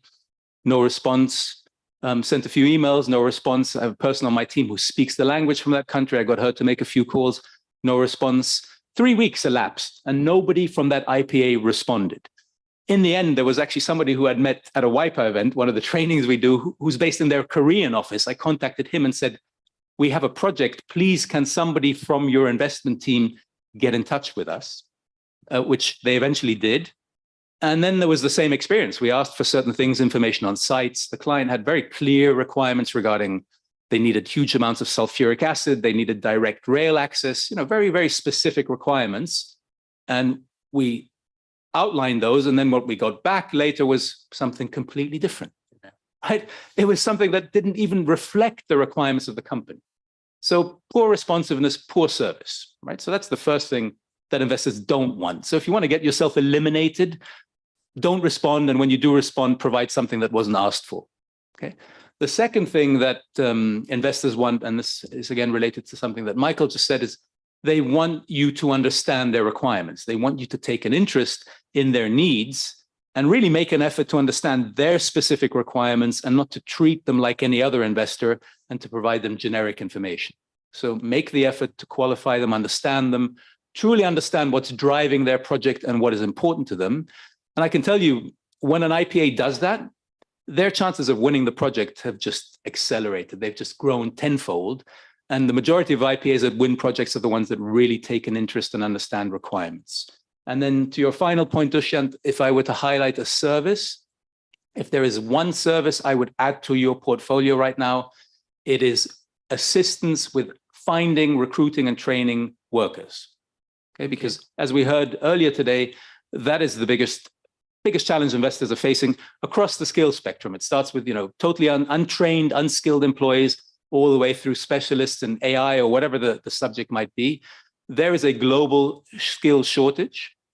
And a lot of, rephrase that, a few IPAs, notably US American states, so states like Louisiana, Georgia, Ohio, a handful of European countries. I'm not familiar with any similar models here in Asia. That's probably because I don't do a lot of work here, are offering bespoke recruiting and training packages where they're really taking the responsibility and the burden of finding a qualified workforce away from the investor. So that beats any tax reduction, any cash grant, any free land. That's all fine. But if you're going to put your money or you're going to invest into a support program, then it should be something related to helping the investor find, recruit, train, and retain talent. Wow, I come from an IPA and I can tell you that's maybe not the easiest thing if one was to do it on one's own, but I believe good collaborations, finding right people who can sort of help with that can really, show the way. But I believe that's a very interesting and a pretty good point. Moving on to, another area, which is about, this whole thing about approvals and clearances. And I've been a part of, and now advising the national single window system in our country, like the one-stop shop. And I can tell you that, and we started, setting up of a new business in many, many countries. Like we picked up, how do you set up a hotel, how many approvals and licenses that you need. And fact is, even in the easiest of countries, it was upwards of 20, 30, and in some of the more complicated federal structures, it was getting into a 50 or a 60. So my next question is going to be to Dr. Sar. A key differentiator for attracting investments is the facilitation experience and the timelines and the efficiency with which approvals and clearances are granted. We believe that there is a one-stop mechanism for Cambodia, and in which registration certificates are being granted in a stipulated time frame. We also understand that institutions and ministries are seconded to this, to the CDC for the same. Do tell us a little bit more about this one-stop shop mechanism. Thank you, Mr. Moderator.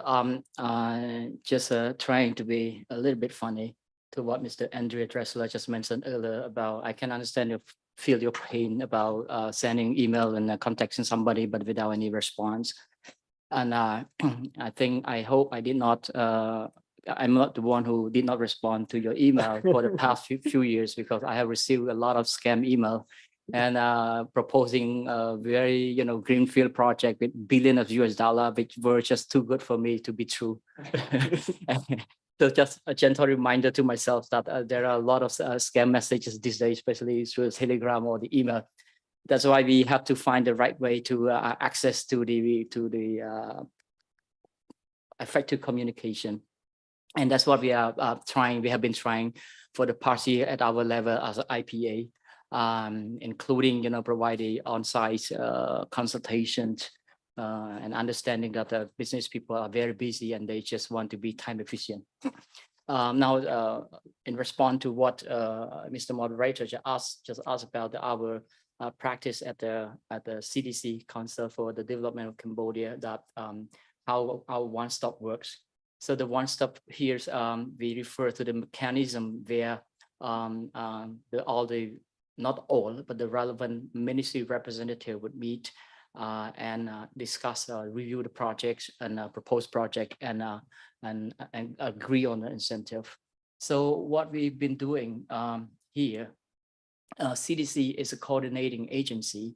Of course, we are investment promotion agency. At the same time, we are coordinating agency, unlike some other board of investment who are very powerful in making certain decisive policy to decide on what direction to go, on what extra incentive that they can grant to the investor.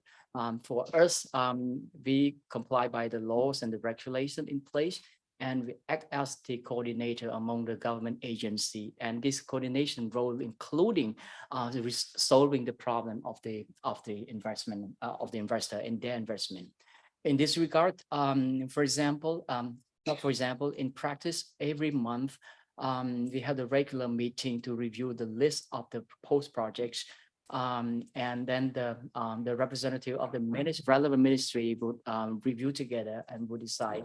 And before the decision, in particular case, the investor or their representative would be allowed the opportunity to present their projects to us, and then defend why they should be entitled to the incentive. And in many situations, if appropriate, and the government official, a representative would just inquire on the qualification of the investment. For example, like you just mentioned, it's a greenfield, for example. It's nothing there in the regulation, so it's emerging sector. So that we have to, in certain cases, we have to elevate, but we have to have all the concrete information on whether or not to elevate, because in a certain level, we as a government official at the technical level, we can decide based on the law and regulation, and you can also check the law and regulation by yourself, but just to get the official response from us, a confirmation before we grant you the certificate of registration. And these are what we've been doing. But now, because of the pandemic, I'm not saying that's thanks to the pandemic, but I'm saying that in any crisis, there's always the opportunity to improve, for us to improve. For before, it was somehow challenges to mobilize those representatives to come and meet on the regular basis to review the list of the proposed investment for the incentive.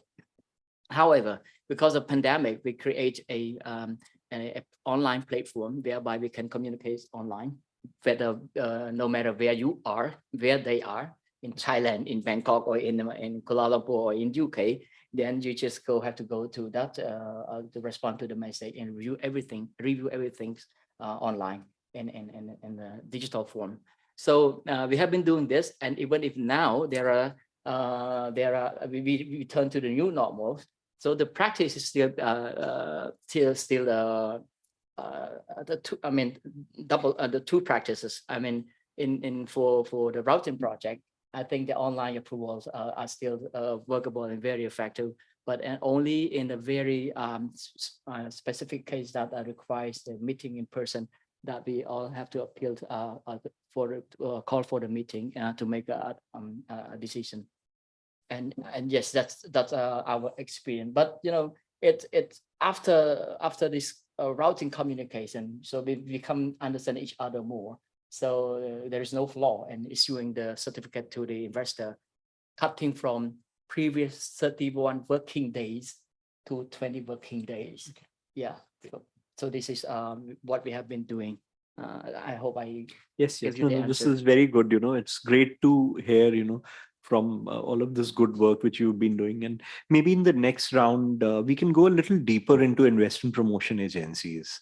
So I'll again turn to Andreas Dressler.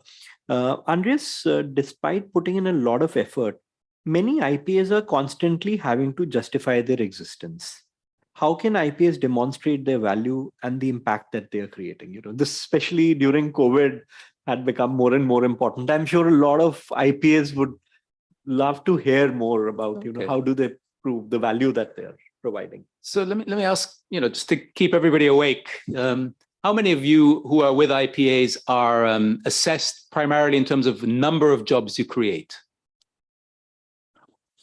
Okay, number of jobs. And how many of you are assessed in terms of total amount of investment you bring in? All right, so all of you. So those tend to be the typical factors. I mean, the majority of investment promotion agencies and similar organizations around the world are assessed in terms of number of jobs, total investment, capex, whatever you want to call it. Those are the two main metrics. And that's fine. I mean, those are good metrics and they've stood the test of time, but they're typically not enough, right? So one of the ways that you can demonstrate your impact is really by going back to your strategy. So if your strategy had other goals in it, increasing innovation, bringing investment to regional areas, increasing linkages, we often hear about linkages between local SMEs and multinationals. Whatever your goals were, then the way you measure your success should be related or linked to that, right? So the first thing I would say is broaden the key performance indicators that you use, even if they're not requested from you from your stakeholders, even if your mayor, prime minister, whoever your elected stakeholder is, only cares about number of jobs, I would still argue for increasing the scope of your key performance indicators so you can demonstrate a broader impact. Now, that's easier said than done. It's difficult in practice. How do you measure innovation? How do you measure the contribution of FDI to innovation? There are models that allow you to do that, but in practice, it's quite difficult. I mean, you need econometric modeling, you need access to a lot of data, you need surveying. So it takes a lot of time to do that. You can work with universities to do that. There are methods for doing it, and there are certainly some good examples out there of agencies, for example, Scottish Development, IDA Ireland. Again, forgive me, my focus is very European and North American, who have a much broader set of metrics. So if you're interested in the topic, look at their annual reports and see what they measure and what they capture. The second thing I would argue is tell stories, right? So in many countries, FDI is not universally accepted as a positive thing. So I've worked in quite a few countries where people are skeptical. Certain parts of government are skeptical. The general population is skeptical. These foreign investors come here, they take our natural resources, they take all the profits back home. They come here, they break regulations or whatever it is people's perception is. There might be a negative perception of FDI. The benefits of FDI are not universally understood. If you look at countries where FDI is really successful and where IPAs are really successful, you could ask anyone on the street in Ireland or in Singapore, is FDI good? And everybody would say yes, right? Because they understand the value and the benefit of foreign investors for their country. So one of the ways to do that is to tell simple stories, to use cases, to use examples of successful investors to demonstrate how they've benefited normal people, right? How they've benefited communities, how they've benefited startups, how they've contributed to gender equality, how they've contributed to alleviating poverty, how they've contributed to education, really to tell stories that will resonate with everyone, which ultimately will make you as an IPA less vulnerable, because people will be less likely to challenge you if you've really told a convincing story about the benefits and the advantages of these investments that you're bringing into the country. And remember, just one quick word, most people just don't understand what IPAs do. I mean, the general public, even probably other people in your government are saying, who are these people in this agency? All they do is fly overseas, go to fancy trade shows, go to Bangkok to, fancy events at the UN. But what are they really bringing to us? So the more that you can demonstrate, not just once a year when you're presenting your results, but on an ongoing basis, every time you have the opportunity, demonstrate the value that you're bringing. Thank you. Michael, I believe you wanted to add something. Yeah, I just echo everything Andreas has said. We in the UK developed a new economic impact model. And as Andreas said, it was not easy to do. We used 20 years of data and combined that with investor surveying. But what it showed us was that not all FDI is equal, and therefore gave us a much clearer focus in where our efforts should be directed, whether that be our aftercare effort or whether it be the new attraction of new foreign direct investment. And it also allowed us to be much more responsive to the political imperatives of the day. And for me in the UK, those political imperatives were around industrial strategy, linking back to what Andreas said in the answer to his first question, but also regional development. So the three last governments under the same conservative colour have all wanted to push investment out of London and the southeast of the UK into other parts of the UK and use FDI as a lever for enhancing productivity and enhancing economic development in those regions. And the more clarity you have around the economic impact that FDI makes, particularly in different sectors. And we got down to different modes of investment. So a manufacturing facility versus a distribution facility versus an R&D facility versus a head office facility, etc. The more valuable I think it will be in bringing your stakeholders, whoever they might be, together. Thank you. I did want to, while Andreas did mention about a few IPAs, one IPA who, we respect a lot, and again, the work which they do is brilliant, is Cindy from Costa Rica, which is also, the regional director, at WAIPA. And you should look at the way they bring out their results, how they show their performance. It is amazing. Again, a lot of things which, Andreas, when you talked about gender or the value which one is adding to the local ecosystem, how they're hitting onto each of the SDGs. I think, again, they're doing a brilliant job. So this is one document which you should just grab hold of. Michael, another point, since you've had the experience of working with IPAs of different sizes and scales in terms of resources, availability of funds, what would be your advice to IPAs which have limited resources? How can they leverage maybe things such as digital tools, social media, if you want to just give us a little? Sure. Well, I repeat some of what I've already said in answer to that question. So if an IPA has limited resources, then be as focused as you possibly can. Focused around what it is that's going to make a real difference to your economy in terms of the sectors or the types of projects or investment in infrastructure, whatever it might be, and then be laser-like in how you take that to market. And if you have limited resources, then think very carefully about your strategy for approaching an overseas investor. Have a really strong and tailor-made proposition, be responsive, as Andreas said, in terms of the facilitation that you undertake. Have really clear investment projects that you can take proactively to potential corporate investors or institutional investors, but I'm guessing if it's a smaller agency, probably corporate. And really thought through in terms of, what are the questions that investor is going to ask? What's the electricity supply like? What's the local labor pool like? What's the local government like, where the physical locality of the investment would be? And make sure that you have a coalition of the willing in terms of the relevant stakeholders that you need in order to make that proposition. It took the UK quite a long time to develop what we called an investment atlas, and to have some really clear and well thought through projects which talked in the language of the investor, particularly in terms of risk and return. So again, if you're small, I think there's a real advantage in having clarity around that, and being able to respond. I think the other thing that many investment promotion agencies don't put enough effort into is also aftercare. We called it business growth for obvious reasons, and more than 50, slightly different for a developed economy like the UK, I understand, but more than 50% of total new flows of foreign direct investment came from existing investors.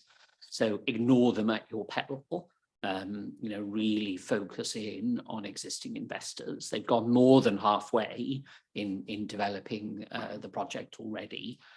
So if you have great investment projects, be positioning those to existing investors and sitting alongside the GMs of those local investors to help them and persuade them that it's worth bidding for more mobile capital.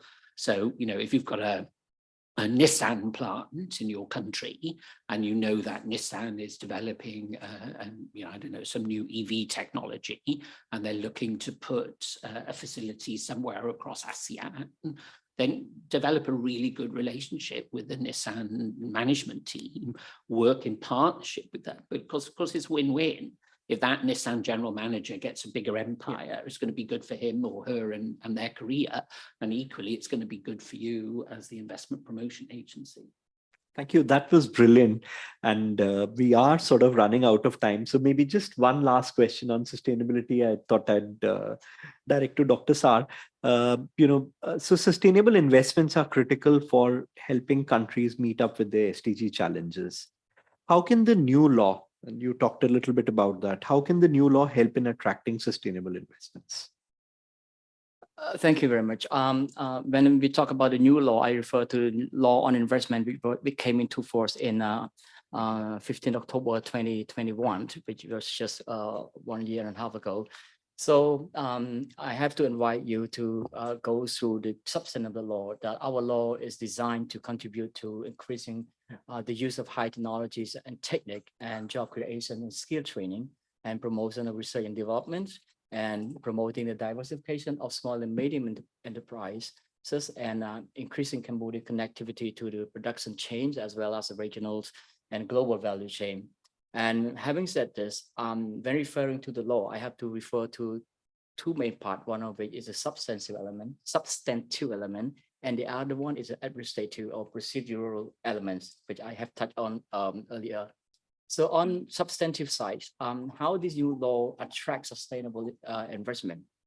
Well, the law on investment embraces wide range of sector for the FDI and for providing the smart incentive. When I say smart incentive, I refer to not less incentive, but the general incentive, but in two particular sectors, which accommodate, which would realize our government policy.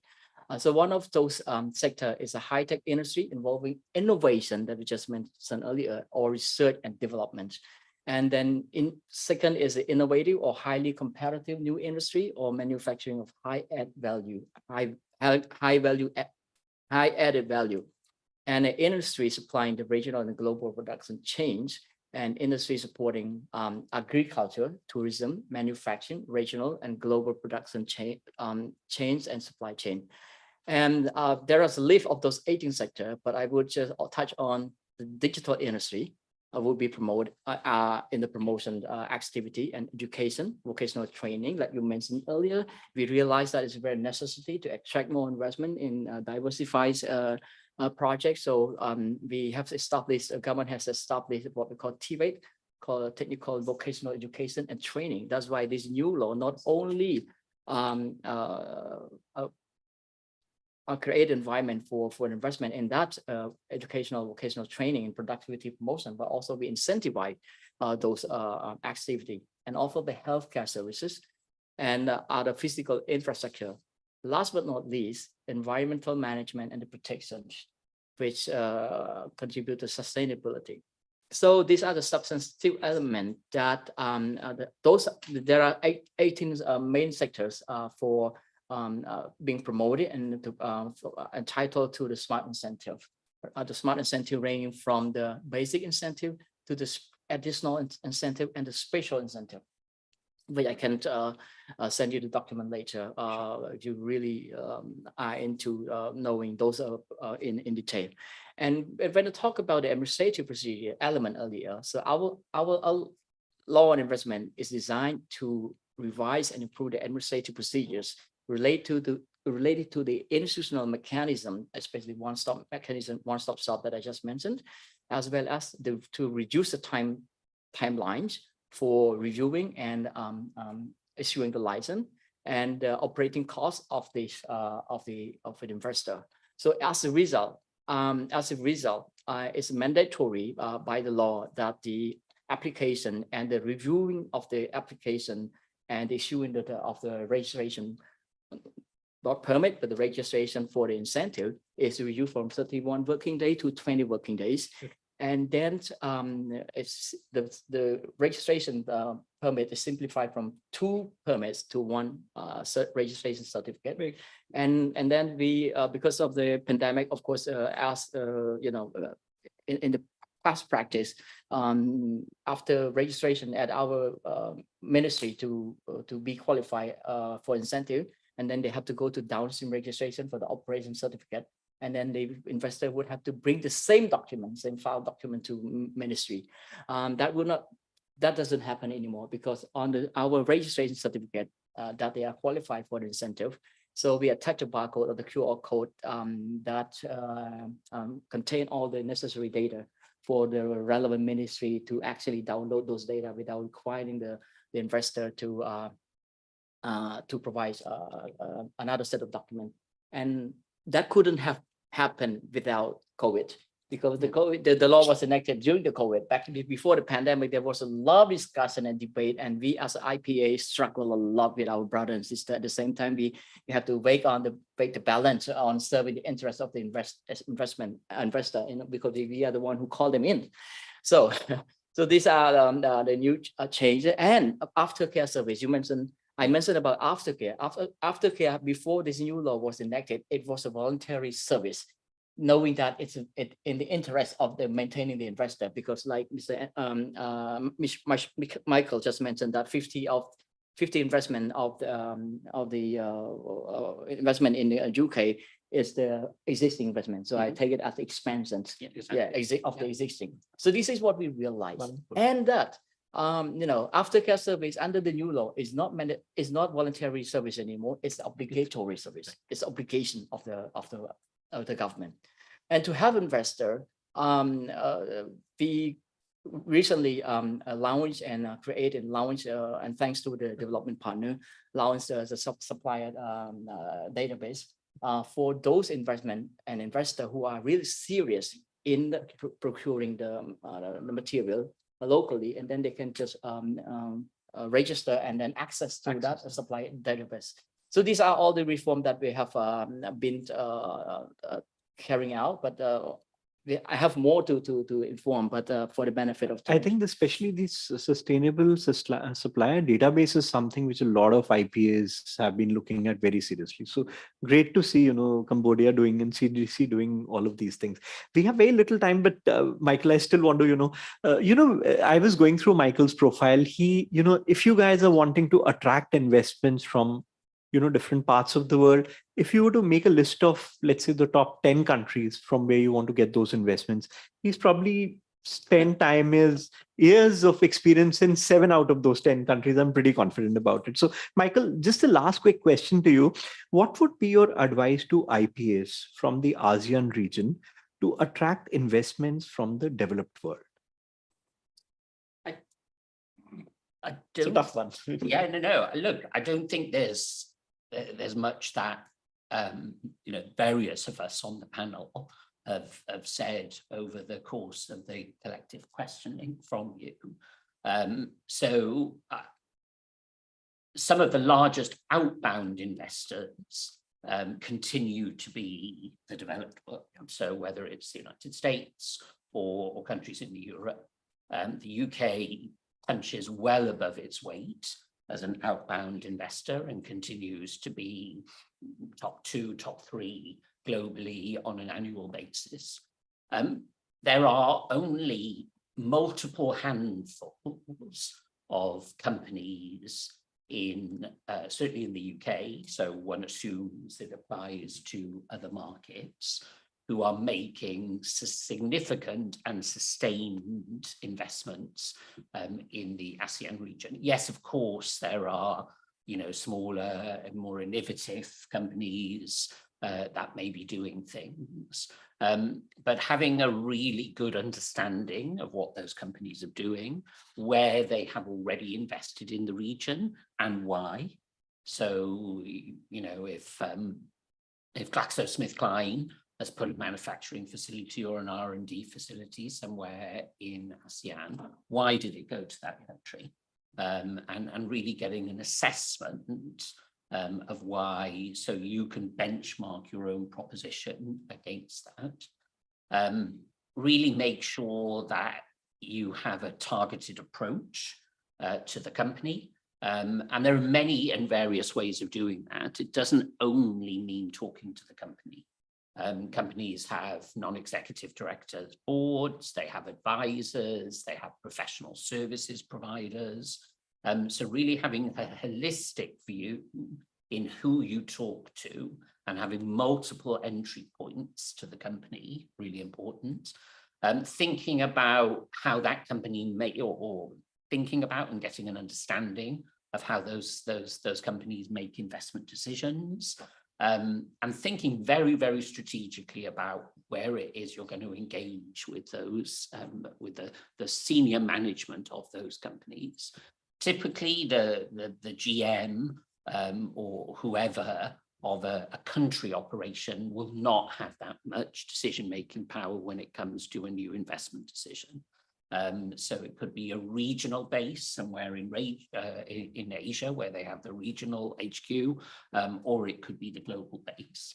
So having a really well thought through and strategic approach about how you're going to engage with those decision makers and put your proposition targeted, thoughtful, in front of those investors would be where I would recommend the time being spent. Wonderful, absolutely wonderful. Just one point I did want to, not too many cases, but a few cases where we got to learn, where we lost an investment and it did not come to us, and where the investor sort of did, in a way, between words or lines, informed us why it did not come to us.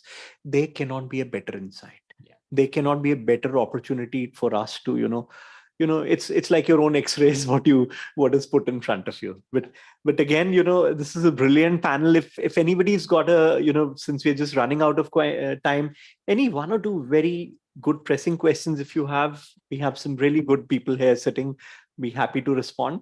So would anybody like to, please? If so, would you like to use the mic, please? Basically, it was, a critical project. Actually, very astounding, listening to you, very thoughtful, and the wisdom that we are getting.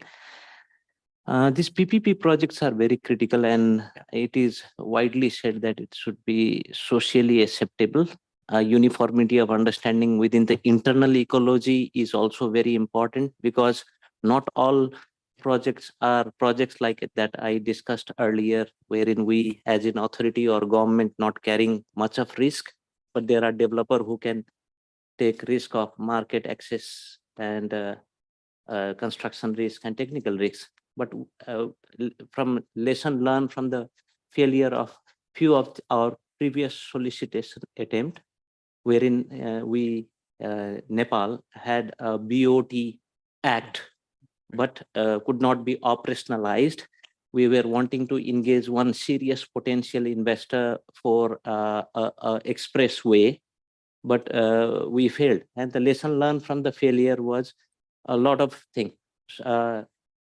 Socially, it wasn't accepted, and maybe there was not much of stakeholder engagement done, and also all good wisdom that we have received during this. But my only question is, in order to prioritize during the process when we are putting our best effort in creating credible, and I would not say bankable now, because bankable is for the banks to do due diligence, but credible study and de-risk that project in due course.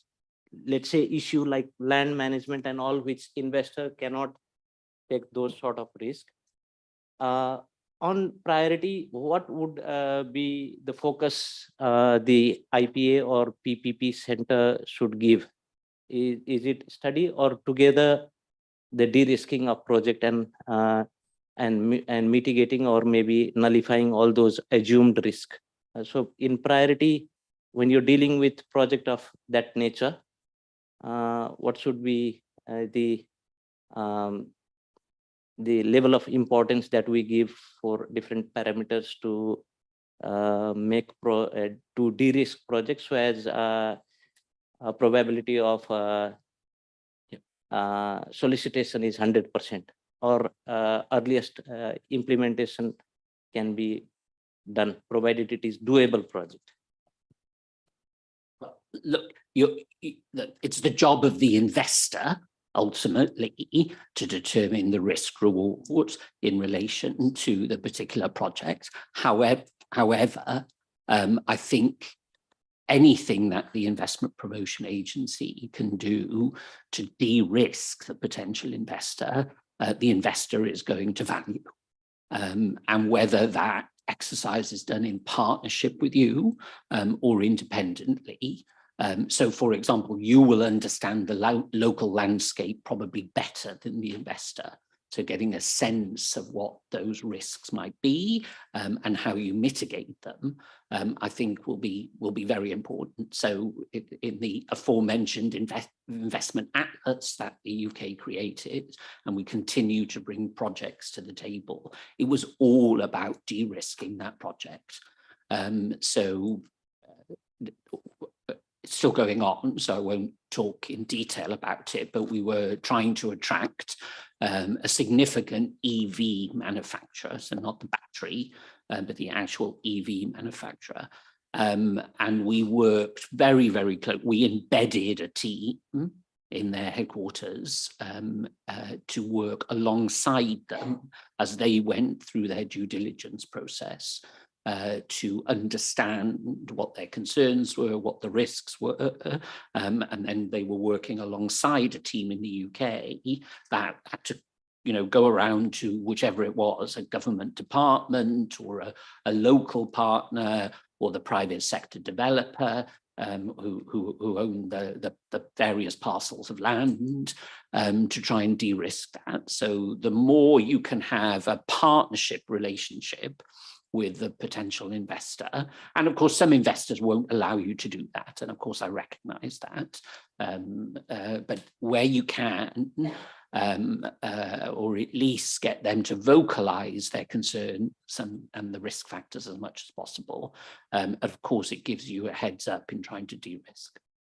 I don't know if that answers your question, but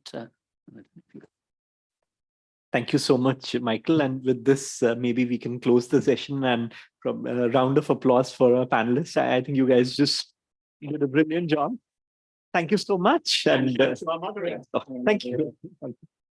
Thank you. With this, I think we request, and if you want to come in. Before I close up, Heather, do you want to just do a quick update on rooms for tomorrow so that we all can go to the right places? Just to remind everyone, so tomorrow morning, the session is in CR1 up on the 3rd floor. Then we go down to the workshop with Andreas, and that one is in MRA, which is over on the other side of this floor. There's a lunch from 1 to 2, that'll be on the ground floor. And then the final workshop on digital FDI with Pramila is in MRA. So the same room that the workshop with Andreas is on this floor. If you need any help, I'll be running around, so just look for me, okay? Just a very brief conclusion, because we've had a very busy day, and I know quite a lot of people have had very little sleep. Particularly impressed by you, Dushyant. I know what time you arrived in Bangkok this morning. My first email from you was 5:45. I was very impressed. In conclusion, from today's event, I think it's really quite clear that the Asia-Pacific region presents tremendous opportunities for economic development and foreign direct investment. As demonstrated by this week's conference, the workshops that are coming up, collaboration and proactive investment strategies can promote sustainable development, digital innovation, and climate change mitigation.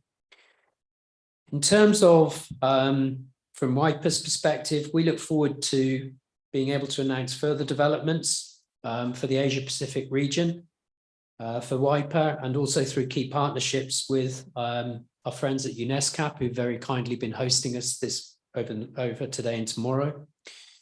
And both organisations look forward to developing further support for the region's IPA community. I think what's key to underline from the WAIPA and ESCAP perspective is that this is really the start of a journey in terms of where we see support going for the community in the region. And we look forward to continuing that dialogue with you as we move forward. So a huge thank you from the organising teams at ESCAP and WAIPA for your participation and support. We look forward to seeing you, as many of you as possible, back tomorrow. And thank you very much for taking the time to be with us today. Thank you.